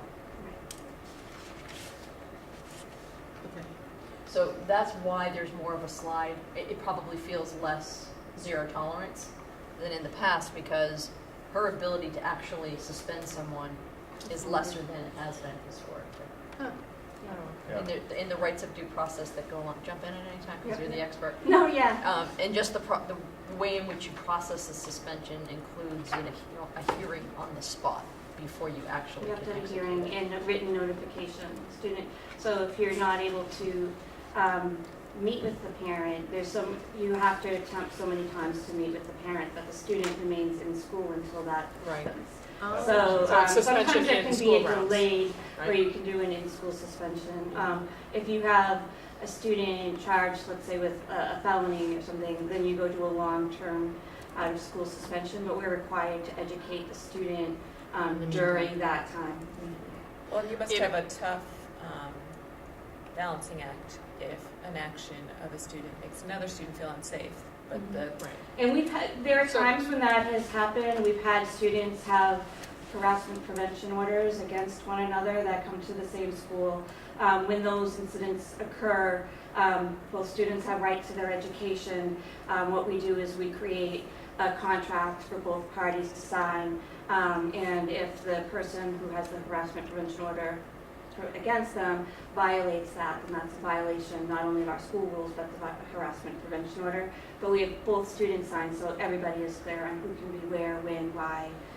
You can't eye roll, you can't. So they can remain in the same classroom setting, but they have to abide by depending on the wording of the harassment prevention order. Okay. I've been Like in if it's school so many where feet away. students had to be so many feet away at all times, so the student had to walk up and down certain hallway so as not to bump into the other student. We haven't had that here. We've had that they need to stay away from each other, but they've been able to remain in the same classroom according to the order. So the judge makes that call. So what I know about discipline is that it's very complicated. It's also private, and we won't know. So the thing that's hard is that sometimes parents will say, why didn't this happen to this kid? And it's the thing that's, Can't answer. we can't answer that. Right, I can't answer that. And it's really Right. difficult to. So we trust you to do that, and, I don't know how to answer those Your questions. future role as Supreme Court Justice. Okay. Just think it was a good opportunity. The complexity of it and the latitude individual principals have is really People not think what it's people very think it complex. is. Yeah, right. Okay. This year we've been reflecting on our NHS policy. We had 19 students that were sophomores that were not admitted to NHS after application. That's crazy. Like, why are we doing that to kids? As a result, we've kind of talked I've talked to the other principals. We're the only school that was actually trying to admit sophomores into the National Honor Society. Students just don't have the leadership and service opportunities available to them to meet the standards of National Honor Society by mid-year, sophomore year. So we are going to push off application until the fall of junior year. So students will have the opportunity to apply the fall of junior year and the fall of senior year with an induction in early November. So as to allow for induction prior to college applications, but also to expand opportunities for students to be inducted and not to apply just to be told no. I don't know why we've been doing that. So why are, But some kids are inducted as sophomores, yeah. Yeah, but when you have 19 that apply that don't get in, if we know they're not going to have, we know the majority of the students are not going to meet the standards of leadership and service. It seems as though we shouldn't be setting, in my mind, it seems that we shouldn't be setting kids up for failure, that we still provide them 2 opportunities to be admitted and to fully participate and to provide that information on their college applications. Is that consistent across districts, or is it sometimes This just is straight more GPA? Oh no, that's by National Honor Society Okay. charter, so that's overseen by National Association of Secondary School Principals, and they are pretty specific, and our school actually has a very reasonable rubric of expectations. so what are some of those, if you will, shortfalls for the leadership opportunities? Is there anything we can be doing differently, or is it just more really like, it's just an age? opportunities to Yeah. be a captain, or Right. opportunities to lead in the And capacity maybe of a that club. is part and parcel of being in a smaller school. You Yeah. don't have as many clubs and extracurriculars. Well, and so underclassmen Maturity don't tend of to the be the student. leaders. Maturity of a Yeah. student, you know, you're kind of just entering, Right. and so I met with the Cape Ann League principals at one of our meetings, and I asked them, they're like, if not, no other school tries to induct their sophomores in the Cape Ann League, they all wait till junior year. So this will provide an opportunity for this year's sophomores to have 2 extra opportunities to apply. So, the Honor Society, it bothers me that we look at grades in terms of honor. I mean, it's just, I think there are a lot of kids who have honor, and that we put a separate, I So really, we're one chapter of a national. I know, and And it's, so. But it doesn't mean personal honor, it means honors grades. It means high grades. In care of honors classes. And character, and Yeah, service, and leadership. No, it does, but yeah, but it's not saying. honor, that mean- people don't I'm like gonna say something, They honor have the means character something. society. Mhm. And it means something, and I'm just, that's all I'm gonna say. It just bothers me that there's, I will say, no student has to apply. I think sometimes students have this opinion that, oh, I had the GPA, like I have to apply. We have students that don't apply. They do just fine. it's like a checkbox. Yeah. I'm on, I get it, I just. It's more important that NHS is meaningful. Is meaningful. And I've been in schools where Coleman does a good job, really good job with our NHS. You know, there's only so many service opportunities within our small school. I've been in schools where they do nothing, and other schools where they do tons of things. So I think it's about it being an extracurricular, if it's making a meaningful experience Well, for the kids. tutoring and giving back part. Yeah, and that's all awesome. all the extra community Service. service stuff has really Yeah. been great. Yeah. For both kids who need it and both kids who can offer it. The students can also provide that outside of national honors. Oh, definitely, yeah. Yeah. Yep. But it's nice You don't that it's have to be in it. available. There are multiple ways to show drawing. I think it's also important to think about high school's a microcosm of society, right? And they're learning how to navigate. So it just strikes me, we hear from athletic parents that athletics does not get enough promotion. But we hear from academics, parents of students with high academic achievement, that they don't get enough promotion. I know that the arts and humanities feel like they don't get enough promotion. So it's a little bit of learning how to navigate the reality of making choices about what's important to you and pursuing those goals, and maybe sometimes failing and maybe sometimes succeeding, and doing it for self-gratification. So I think we have, Trisha's done a fantastic job of broadening the types of experiences for kids. So you can excel and be noticed for what you do regardless of what little niche it's in. So I don't think we can get everybody to try to conform, and I think the social emotional component is grounding them so that they can manage the fact that maybe I did not get in, or maybe my grades aren't great but I'm a fabulous athlete, or you know, I have another different type of talent.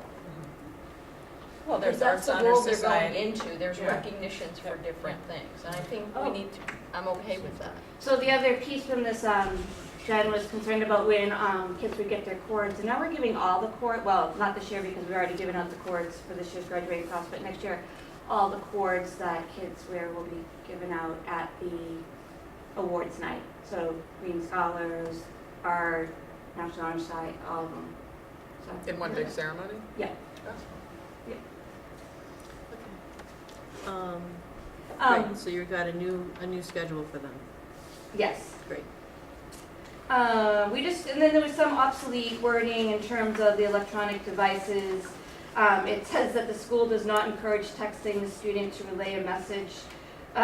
We deleted that sentence because we are very guilty of saying, oh, does she know your lunch is here? And the parent goes, oh yeah, I just texted her. And we're like, okay, great. Yeah. So, I wondered about that. Yeah, who does that? No, they say it all the time. They're like, does she know? And I'm like, I thought I couldn't text her. I know. And then it's funny because it says, well, you need to wait during the designated time. And I'm like, I don't even know. You know, at that time, so we're getting rid of the wording. The reality is kids' phones are available to them. They're using them in the classrooms, and they see the text from mom come up, say that your lunch is in the main office, go get it.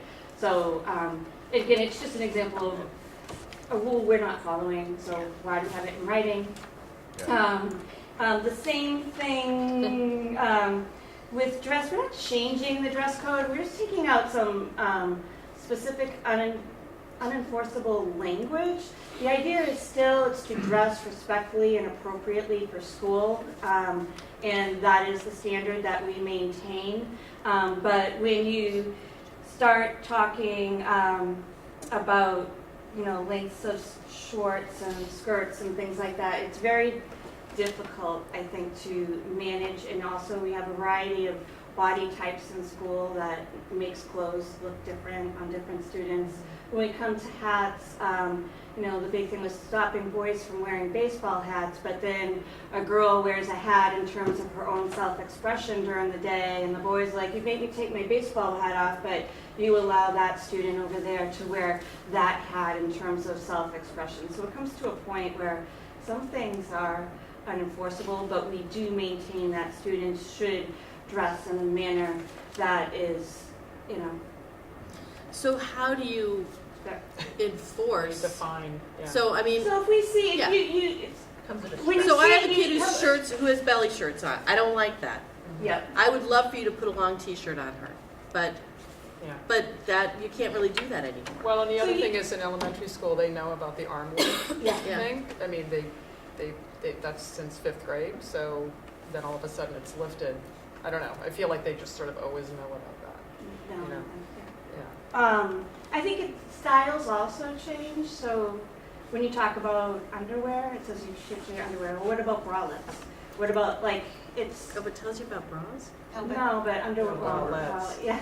So I think just Yeah, we're just talking maintaining the about- idea of dressing appropriately, we do have conversations with students when we feel as though they are maybe not dressed appropriately for Yeah. school and say, hey, you got a sweatshirt you could put on, or do you have, you know, Yeah. Well, what, maybe, then what, I'm sorry, I interrupted you. that's Yeah. okay. It's just the specifics that I think we get, like having specific words Yeah. You get ready ties to us snag in. into, yeah, Yeah. Which- you must This enforce. is another Yeah.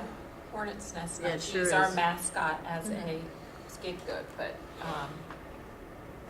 young women do not like being policed for their clothing, and they don't think it's fair, and boys are not examined in the same way that girls are examined, and it's a hot button issue in a lot of high schools and colleges. I agree. I can tell you, one of the days, Sex the leggings. the day that I really hit me about dress code was I was in a different district, and there was a faculty member very upset about one girl's dress she was wearing. She was a bigger girl.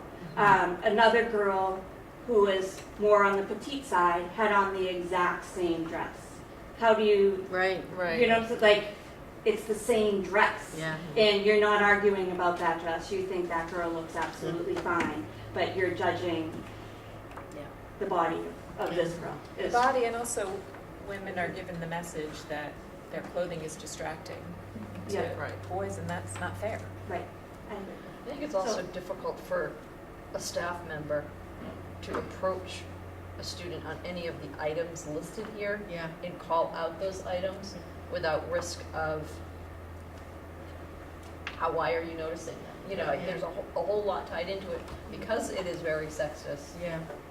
in how it's described, or what it's calling out as problematic. At the end of So- the day, I think it's about building appropriate, respectful relationships with students and being able to enter into the conversation if need be, and to hear it all, have a Yeah. conversation.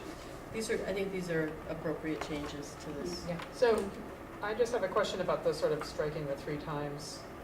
Oh, Is there any kind of protocol step thing, or is it just sort of like, we're just, you know, To me, we're just leaving it to their discretion? Right, Because some of us used to change our clothes on the way out the door, yep, and our moms might not have known Not known, yeah. if we rolled Right. our uniform skirt up at the waistband a few times to make it 4 inches shorter than was allowed. So generally, it's my practice, if Yeah, I I'm just talk to a wondering, student, like, I usually do call I mean, parents, say, hey, I was talking to your child you know. today, you don't want them to go home and If there's a guy walking with the, you know, the pants down the low. belt down below the boxer, I mean, that sort of thing, you're obviously gonna say. And it's almost like a, Yeah. I don't know. Yeah. But so And there's, they're just spoken to as need be, yes. without like a three times, and we talk to the Well, in parents. What's the general- legal language on clothing? It's like That distracting you to can't the wear school clothes environment. that's distraction to the educational process in the schoolhouse. So, But by simplifying this, it seems to me that you're trying to get away from being the clothing police a little bit. yes, Yes. but trying to to get maintain the rid of standard of if somebody Respect. comes in with something that is completely distracting, however way to, we'll have that conversation. So you can't be dressed as a bumblebee. You can be dressed as a hornet. Spirit Week. All bets are off during Spirit Week. There's all- you I always think revise there's it also- if it's not working. any Yeah, anything that you need to say? I mean, we talk about religious, anything racial you need to address? That would be very. I think that would go under restrictive. offensive symbols. So Yeah. clothing with inappropriate language, expressions, offensive symbols, we're not taking any of that out because those things You might want would. to say clothing or makeup, or like we had an incident with Oh, good. clothing or appearance. Appearance. I think maybe change appearance, the word to Yeah, appearance. maybe just change it to Or appearance. just take out clothing with, and then it's just inappropriate language or expressions. Display of. Or display of. I like that. Yeah, because we had the incident, Yep. Spirit Week, Yep. which had nothing to do with clothing. Nope. It was offensive. Yeah. That's all I got. Okay, so do you want a motion from us to accept the changes that you proposed? Yes, please. What about the part she's gonna bring back? Oh, Yeah, you're gonna bring those yeah, back. bring that back. Yeah. So we'll vote on that. So we're voting on And I'm hoping quarter you come with dates, Okay. NHS dates, But I electronic might have- I devices, might have to come back. telephones, and dress. So I have a motion to approve those few things. So moved? Second. All those in favor? Aye. Aye. And we will see you again to discuss guidance splits and Oh, I didn't put the guidance. and the responsive, is it progressive discipline? Discipline, yeah. We'll try to get progressive discipline in maybe this summer when we're here during the day. Okay. Do we have a date for the summer retreat, I think by we the do. way? Thanks, Tricia. Okay, Thank you. thank you. It's Thank you. late, but very it's not much. as late as it could be. Yeah. Yeah. Yeah, no, I like You mean that. if we started at 7? Yeah, Thanks, that's great good. job. Thank you, Thank thank you, you, Tricia. thanks. Give me again what was left out on the list here, please. So we approved the National Honor Society. Yep. Quarter dates, electronic devices, telephone messages, and dress. Thank you. She will come back and talk to us about progressive discipline and guidance splits. Okay? Thank you. Great. August 7th, Pam, is what I put in my calendar. I think that's what came up. That was the one that the most people had liked when I checked, Yep, so I I don't just know put if it Bobby in there as a has responded placeholder. yet. I have not. Wait, Thought what you date were did you waiting. just Saying I August haven't. 7th is what I put in my calendar as a placeholder, August because 7th. that was Let's the one pencil that that had in. the I most. just responded to the AM one, Yes, yeah. is, Right. AC. I just I put the responded to date. AC. Maybe, I don't I know. responded to one yesterday. Okay, that's or a this morning. Tuesday. And is that an all-day thing? Yeah, I that was just the, blocked off the day. Didn't discuss I can do hours it yet. we did have an AM, you had 2 slots though. They had the same Yeah. number of checks, so I just blocked out the day and figured it would, the details would be coming. All right, Thanks. so Bye, polls Trish. have closed, haven't heard anything. No, has anyone heard anything? No. Sarah's just texted the account. Jamie, Okay, For that day. pardon? You should pencil that in. Pencil, Please. The seventh. It comes with lunch. Lunch, oh, I'm in. Lunch or dinner, depending on which time frame we. Yeah. Oh, you Do did not put leave on. me out. You did. Okay, so we are, Mr. Urbis did complete the summer doodle. of course he did. As requested. Thanks, Yes. Mr. Urbis. Just now? No. Yeah, that's the day. It's 8:33, This morning. and we want to talk about the pre-K program, and we want to kind of, do I want to vote today without having Shannon and Caroline here? Do we want to, I think you can go to the 5th. okay, I think, You may want to get a sense of where we're leaning, so we Yeah. can let the designer know whether she should anticipate a major change. so I feel like the consensus is that yes, we want to further develop our,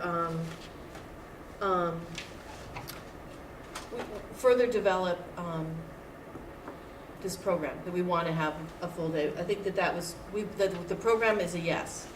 The question is, do we want to have 4 classrooms at a memorial school, and there's a cost to that. And I think that that's, when we're looking at that, and I'm sorry that I don't really understand that ratio, and Avi, maybe you can explain that ratio issue of The grossing factor? the grossing factor. It's not, pre-K is not included in any of it.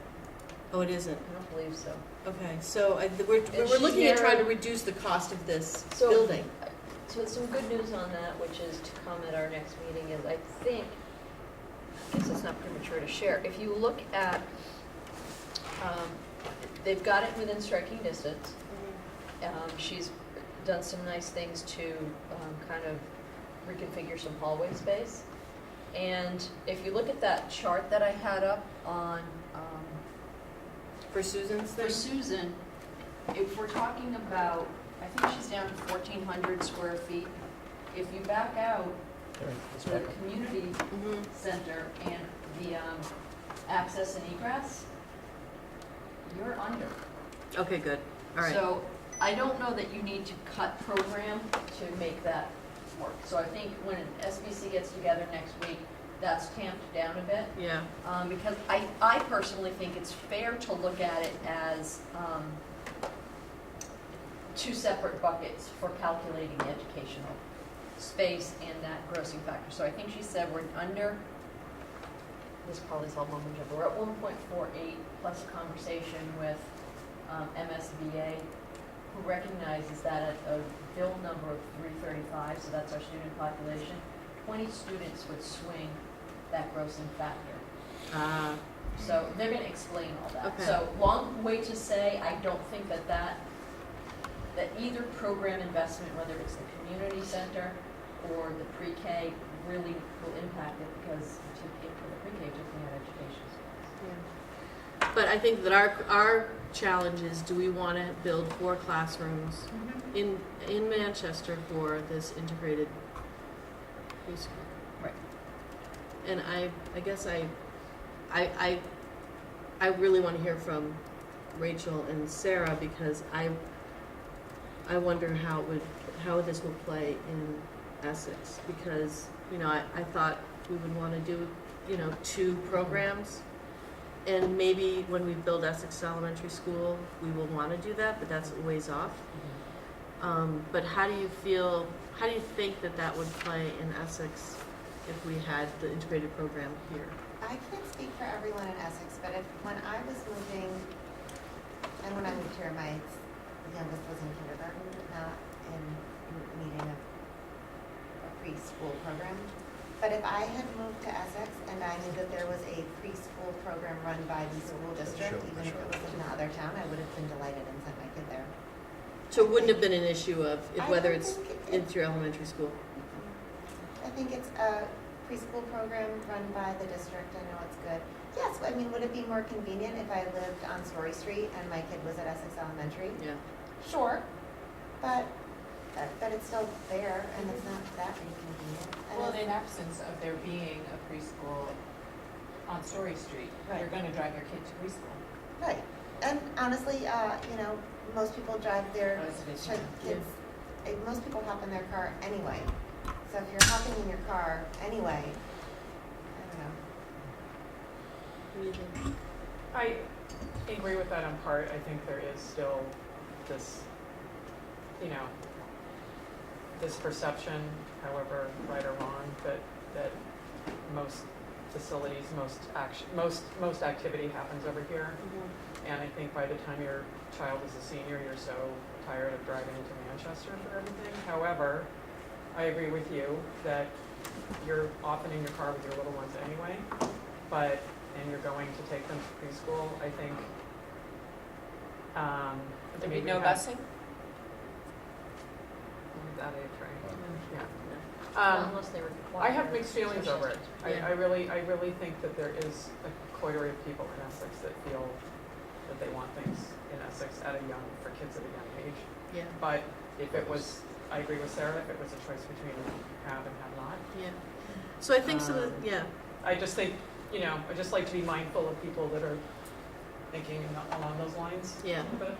So some of the things that I was thinking about were, if I was working full-time and I had a preschool student, to be able to drop them at a full-time program and catch the train if I'm going into Boston. You know, this is where I was catching the train. Or if you want to get a cup of coffee or stop at the grocery store. Right. Yeah. So, Yeah. so I think there's, you know, I think that there's plenty of justification for having an integrated program that is here, that has all the professionals in one spot. It's cost effective. Right. And it's cost effective for you as a family because it's all together. Right. I think that's going to trump what I'm talking about. Yeah, and I think that if and when we get to Essex Elementary, Don't say that. I mean, when we get to, when we get to Essex Elementary, we can consider, you know, depends on how this building is, the Memorial School is utilized. We may say, I mean, we're going to need those rooms for something else, and then it will be a little bit of a well-oiled program, hopefully, the pre-K program in place. I think one of the pros too, just in general, if people are willing to sort of look into the future, is that if we build the memorial school, if we have this community center, after-school space, preschool, people in Essex can really see, oh, the elementary school can be a lot of things, not just a K-5 elementary school, and that something really exciting could happen in Essex too. Maybe not a mirror image, or maybe not the same thing, but maybe something else cool. so I think, and that might drive that decision that we're going to be looking at the 3 different alternatives to maybe not wait till 2033. Do you know what I mean? Because if people see, you know, yeah, we understand the cost, but we really do want to have parity. Yeah. sooner. Mhm. That may be a factor, so I think that, you know, might be something we talk about tomorrow night. So Caroline and Shannon aren't here, so I feel reluctant to vote on anything, but I think that this was, you know, I think we've come around. You understand where we're coming from. I don't feel like I have a vested interest in it. I think it's just a question I thought it was a good time to raise, whether or not this was a direction the district, the community would like to go in and a resource that they'd like to have. Yeah, I'm worried about, I think we can build the business, you know, I do, you know, we've talked about it, I talked to Allison, I think we have years to plan and promote and to kind of figure out how we're going to make ends meet. So I'm not as worried about the operational side. I don't know if you are more worried about it. Well, but I think we have the brain, you know, we have the bandwidth to kind of conceptualize market and pull people in. I think our brand name is good. I think we would want to talk going forward if we need to make ends meet. Do you want to open it up so, you know, to some neighboring towns, make it, you know, all of those models I think we can start to look at going forward. the question, I think, the bigger question is, do we want to invest in a facility that's going to, Right. and that's comes at a cost. I think I'd want a little bit more clarity about what 2 classes versus 4 classes will be, so that we're cost-wise. Yeah. They're 12 or 1,300 square feet. So 12 each. 900,000.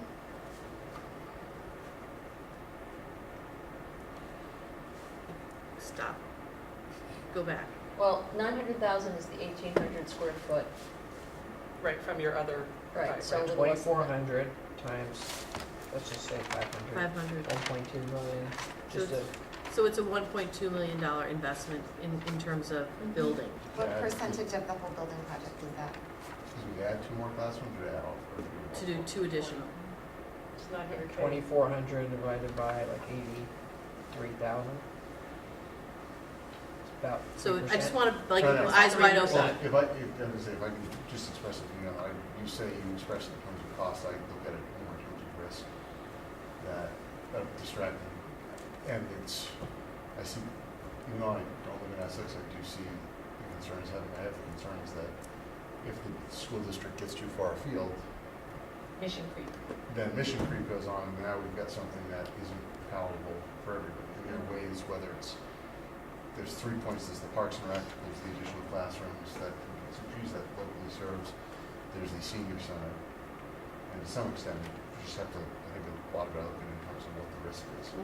And there's some element of the district still owns the campus, they own the space. If it's a future ad, you know, to me, it's weighing the risk of, if you do it now, you save money, you avoid disruption potentially. But you increase your risk that you don't do anything. Yeah. So do you think tomorrow night, you know, we're going to have a presentation from Jordan Whittier about where we are in the project, or maybe it's Jason J. But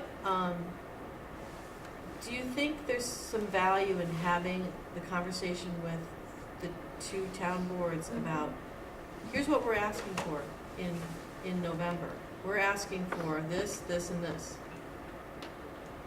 Our most important, you know, what our deliverable is that we need to build an elementary school. We need to rebuild Memorial School.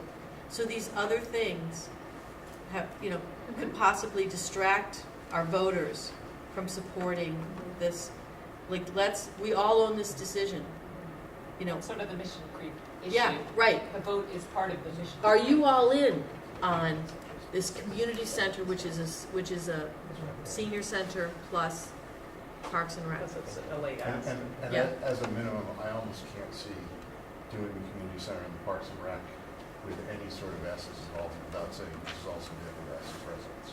Yeah, I think, We may want to make the select but yeah, but I really feel like if we're going to go forward, because I have notes here, I want to come back, I wanted to come back to the community center thing. I really feel strongly that if the board of selectmen and the finance committee in Manchester is not all on board with that community center, then we are not going to take the risk. Yeah, they almost have to write a check before we start. Yeah. So we can say to Essex, it's already like, it's a done deal, they're in the money, the money's in the bank. I think it's gonna be a hard ask. Yeah, and I think that we Especially need in to, this last, what we just saw. and we, the school committee, I think needs to articulate that tomorrow so that they understand where we're concerned about how these additional pieces can confuse the, especially when we just walked out of a town meeting Yeah. on Monday where, you know, something that many people felt was a very economical, good solution was Most people, majority. Most people.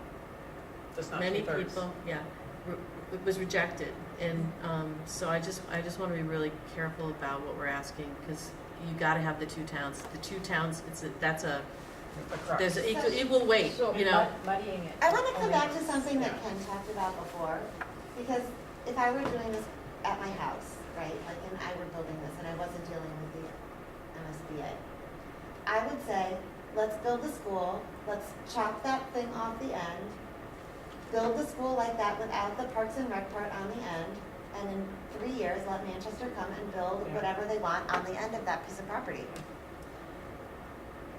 But I That's what I was would really trying to oppose explain that. before. That end of the piece of property isn't gonna look the same. Yeah. Because they're going to move other pieces to the end of that Oh, property. yeah, you mentioned They're that going to part. redesign because they know that additional But what thing if is. they know that we designers. want to put something on there But later? what- Can't we what- But I just think tell them It's not economically guaranteed. speaking, in the budget, it doesn't make sense for them to have that piece stay where it is without moving it. That's what I understand. But if also, by the same token, if the I designers, understand what you're saying, Sarah, but I think there's some. but if the designers are saying, okay, great, you know what, we prefer, we're gonna put, it's more economical for us to build building here, we're gonna put those there. Yeah, Then, to Sarah's point, okay, then any additions have to come off this side. right.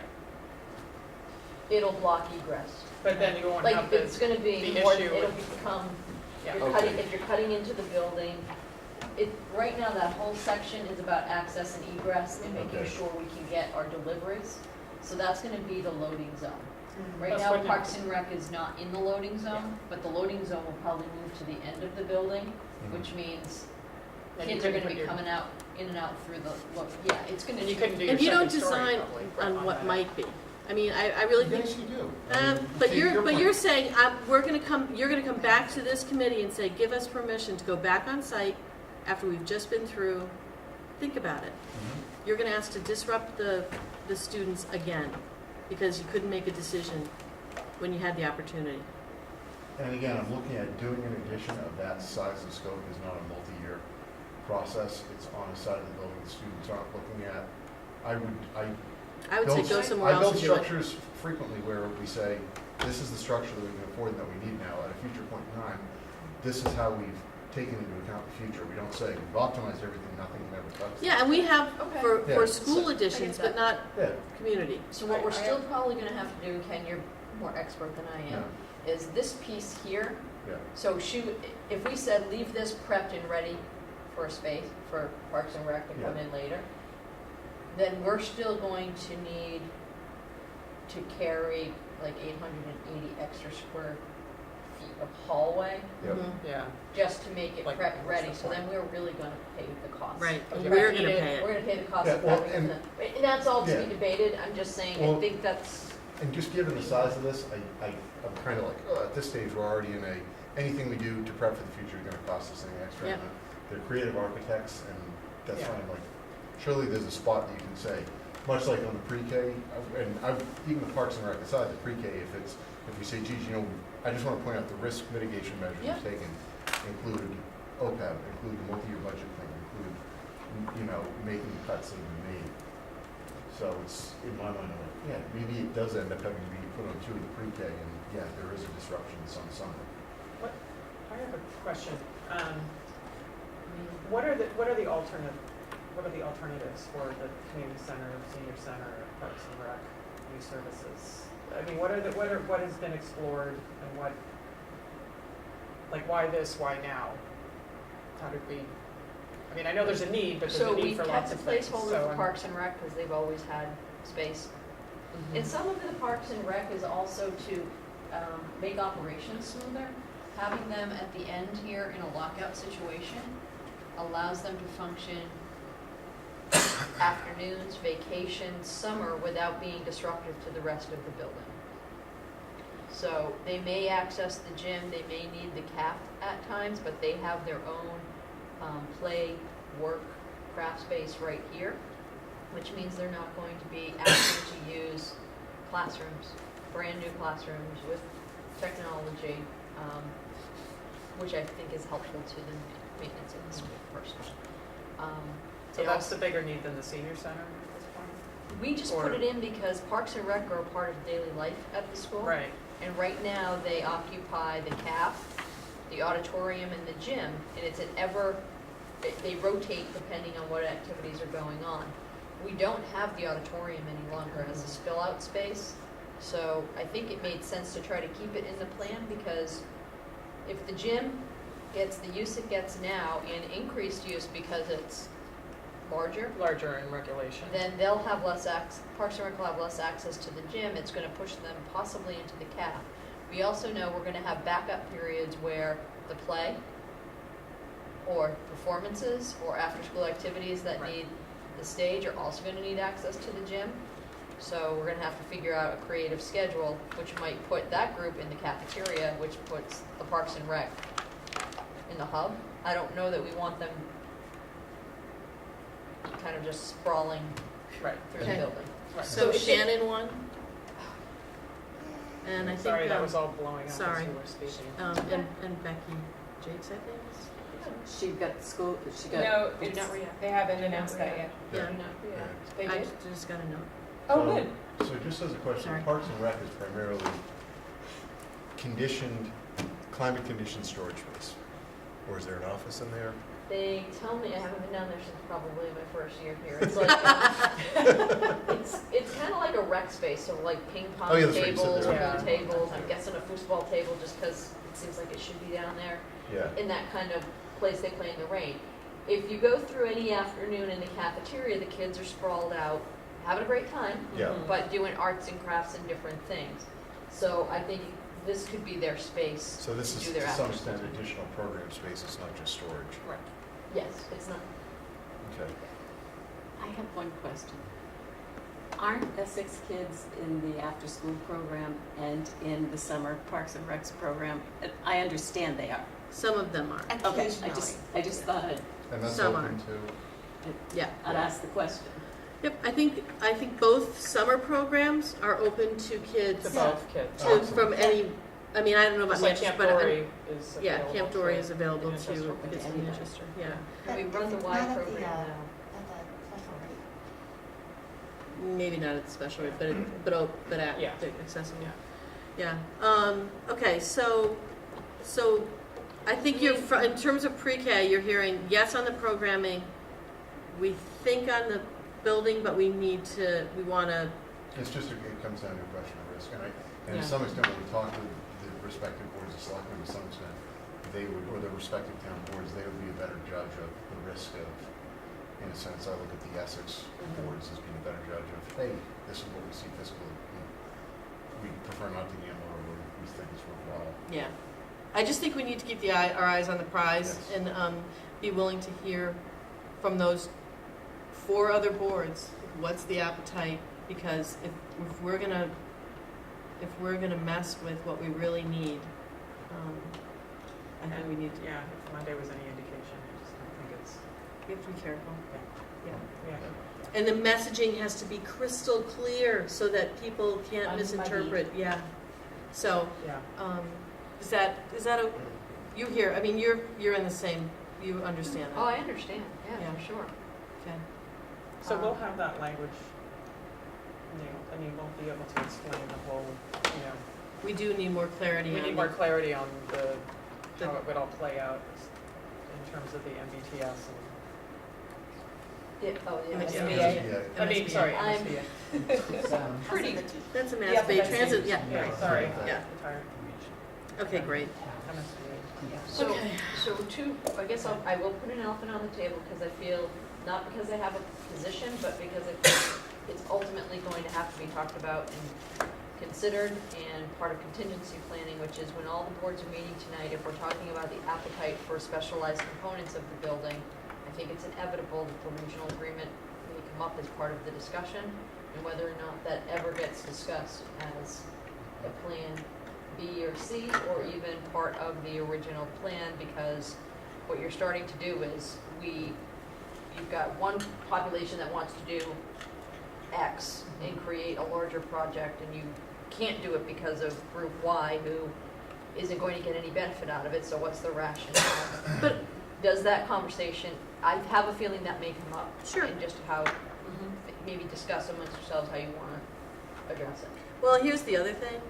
If it were crystal clear in terms of the ask at town meeting, if you could say, there's not going to be a question on the Essex town meeting floor that has anything to do of mixing the funds for this, then it's a different animal. But if it is all in one question, and we have to like try to, and it takes more than 60 seconds to explain. And then they're gonna pay us back, and then they're gonna. It's just gonna get. Yeah, then, into the rabbit hole. Yeah. No, but I think We're not trying to be negative. No, I It's know, just, we're it's trying just to the reality, be, because we thought other ways Yeah. before too, and. I guess to take from Pam's point beyond, the basic goal of what we're here is providing for the educational needs of both Right. communities.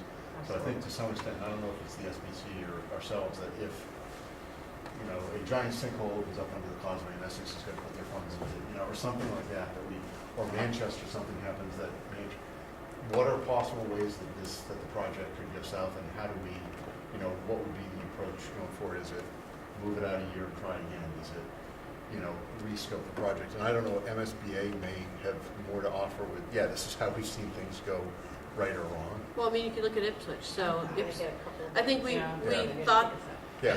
we thought that we would go for the vote in November, and then if we didn't pass, we would go again at the annual town meeting. And then beyond that, I mean, I think you look at Ipswich as a good example of What happens if it's not? how things can go south. And perhaps, or north, and then perhaps that's part of the messaging around this, or just part of the understanding of some sort of perspective on, we want to emphasize, because much like I don't know if Ipswich had a similar study that said they wanted 2 separate schools. There is at least a study with evidence. I think, we need to tell the story. Right now, we have a story to tell, and we just have to start telling it so that people understand, like, here's the process we went through to get here. And I mean, leadership in both towns has been following this because we've been carrying them along with us. They've been very clear about what the process has been, and strategic planning and master planning in both towns understand it. I mean, people know it's out there. It's just a matter of saying, okay, what is the impact to me? Yeah, I guess all I'm trying to say is that I guess I see a lot of towns having great success of bucketing their projects together, like Manchester's moving to do. Because then you create an ask that has something for everyone who is voting, and it becomes a community investment. Because we may be limited in how do we then please all the different constituencies while containing the cost, because that's going to be the primary driver for Essex.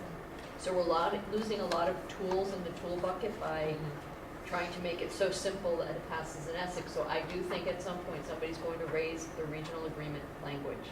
Yeah. So I think this group needs to have a discussion about how it feels about it. Okay, I want to say one thing. It's not, the cost issue is not just an Essex cost issue, because if you look and see who, a write-in candidate who is anti-spending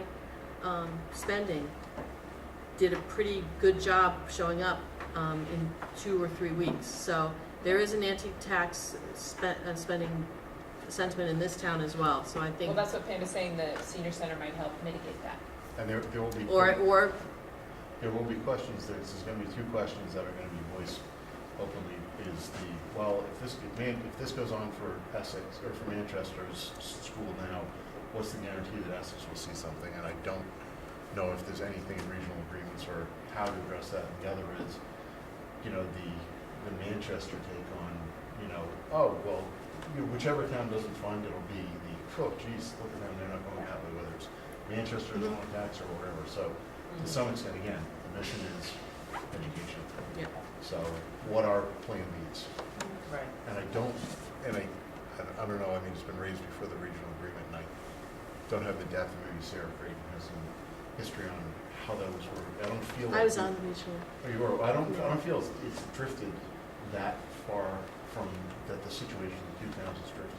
Oh, I think from it's what gotten it's better created. than, right after the regionalization, there was a lot of like, why do we want to get a divorce when we just got married? Yeah. That was a Bruce Fortier quote.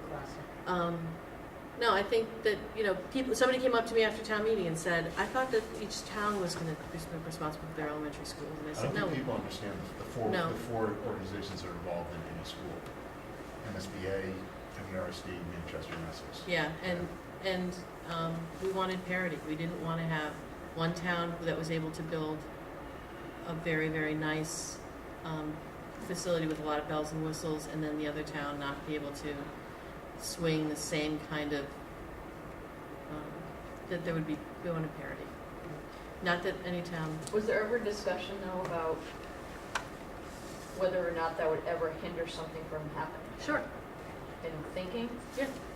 the thinking was it would, We wanted to be one region where the buildings were able to support the curriculum. And so, I think it's a legitimate argument. Just looking, and this is something I don't want to discount, Gloucester is 40 square miles, 42 square miles, and Manchester and Essex combined are about 30. So even though there's distinct identities, it's still smaller than maybe. We're a region. Yeah. You gotta put on your regional hat. We're not two towns when we're talking about schools. We're a region. Yeah. And I think that's just the message that we need to emphasize.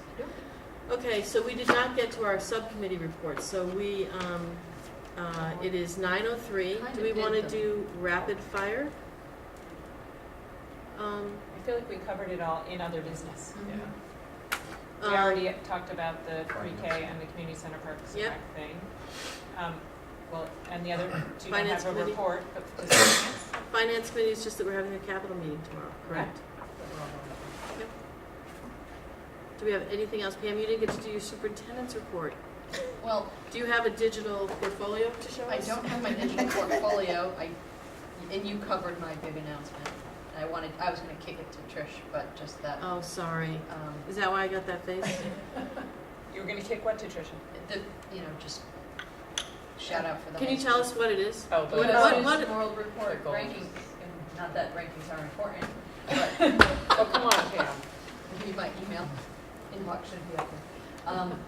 Just that we ranked 332 in the nation, 12th in the state, and 197th for STEM schools nationwide. So I think that puts us at 16% in the nation, if I don't round, and top 3% in the state for high schools. Nice. I looked it up. It is It's pretty cool. K-12. I looked it up myself. Yeah, it's a pretty nice nod to all the hard work that goes on here. K-12, a lot of it is based on high school outcomes and some specialty things that we do, like AP classes, so. Well, We have, It's awesome. it's really our students that got us over the hurdle in cooperation with the teachers, so it's great, just really exciting.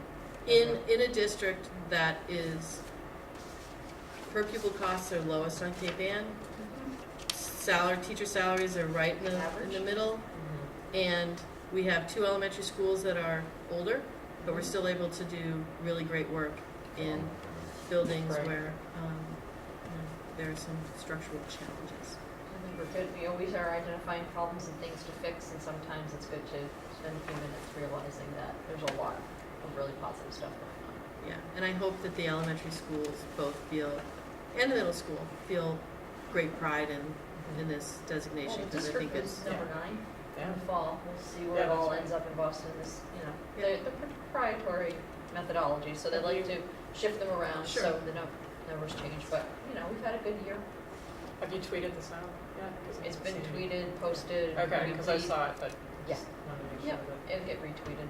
okay. Okay, so our next meeting is June 5th? It is. Great. Supposed to Well, be. no, it isn't. Tomorrow night is our next meeting. Yes. And then we do not have a building committee meeting on Thursday. That Right. is, we thought we would have one. Oh, that got, it We was are- added in and now it's. Yep. Yeah, we're not gonna have it. Tomorrow is Okay. school building. School, tomorrow's All boards. all boards. And we're going to try to do it in here and just set up because the acoustics downstairs are horrible. Oh, we're We gonna have be here. church to show up. Or too far apart.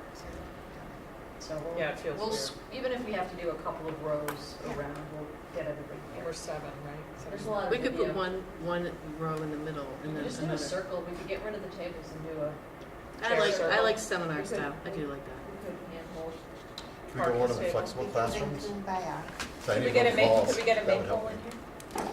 We could sit on those little balls.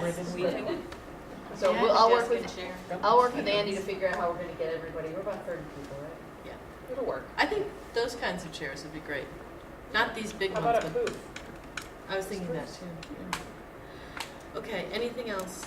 No, JCJ and Doran Whittier are gonna be on hand, so everybody's gonna get the latest Oh, good. update on the slot. The special ed legal presentation was very nice last night. Good. There were about 10 or 15 parents there. Sarah and I went. Yeah, Thank you. Julie and I were there, it was very nice. Also, the band and chorus middle school music night was Yes. last week. It was very, very good, and a shout out to the new middle school a cappella group, which was Oh, yeah. amazing. I didn't mean, know. of course, the band was best, especially the saxophones, but after that, the a cappella. They are out of this world. It's just getting better and better.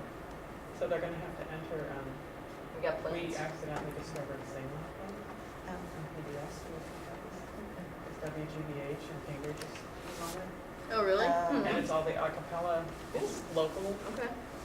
local, you can be a a cappella group in high school, or you can be a gospel choir, and 3 or 4 of them, it's on from like 8 to Actually, I have to say one other thing. Also, since our last meeting, last weekend was the middle and high school play of Sound of Music, which was also excellent. Great. And I want to say that despite having no drama director or drama budget, they pulled off something really good. And I think that there are soon going to be a bunch of drama parents sitting in those chairs really wanting something too.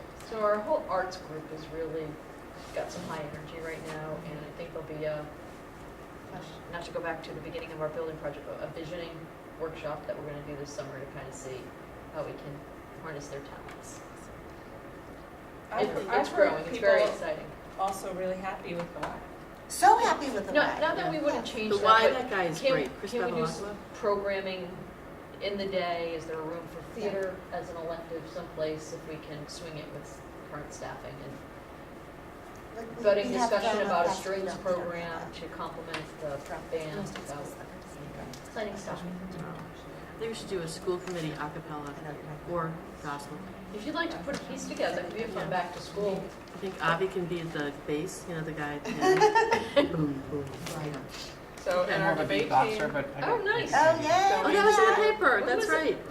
So these 2 girls are missing senior prom, going to debate in Washington DC. Oh. Getting They our okay with debate that? team back on the map. Amazing So accomplishment. if anybody wants to donate, because we have very little funding, and our next door neighbors just gave me a check because they saw this article and they were like, oh my gosh, you guys need money. Who was Before that? We really need money.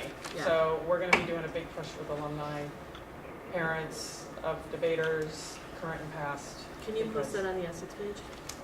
Absolutely. The Essex page? Essex Facebook page. I don't know. Okay, I am. You can send it to me and I'll I post want to it. get that on. I didn't see it in the paper. It was in Saturday's GDT. So you can link it. I don't always look on Saturday, But to be honest. this is more of an appeal because our funding Yep. is really, really short.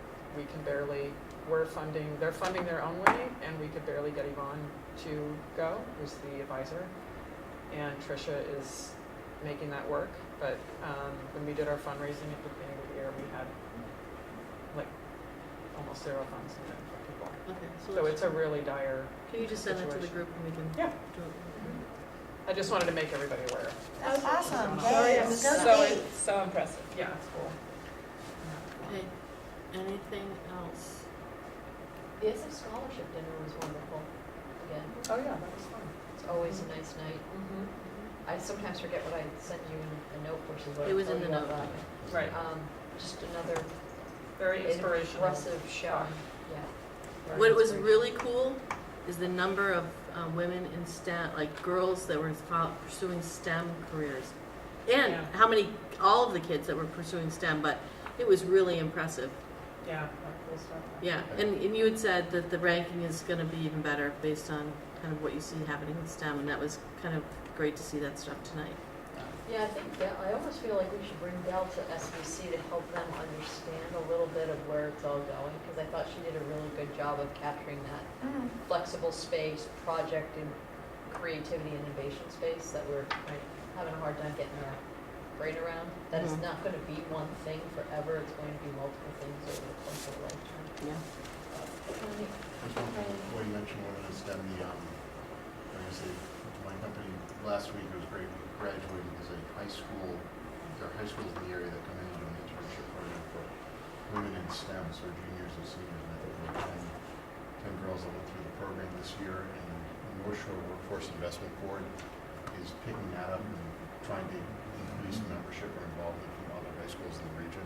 So if there's anybody here that would, like I said, they have somebody from Essex Tech, a couple people from Danvers, Beverly, Ipswich, Can you share that with Patricia? Yeah. Does she have that? That'd be great.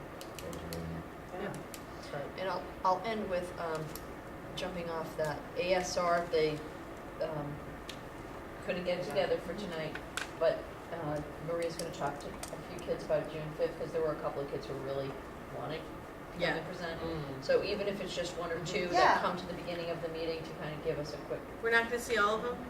She's working on it. Maybe we could have all Maybe just- posters and just one or two present. Maybe just during the student report. I really like I do like that night. I love it. We're working. She's working on it. I'm going to her on my way up. And I feel really dumb, but sometimes I get some stuff. Like they speak real slow. yeah. All right. Okay, Productive night. thank you very much. So, motion to adjourn? Get some notes. Second? Okay, second. All those in favor? Aye. Thanks, James.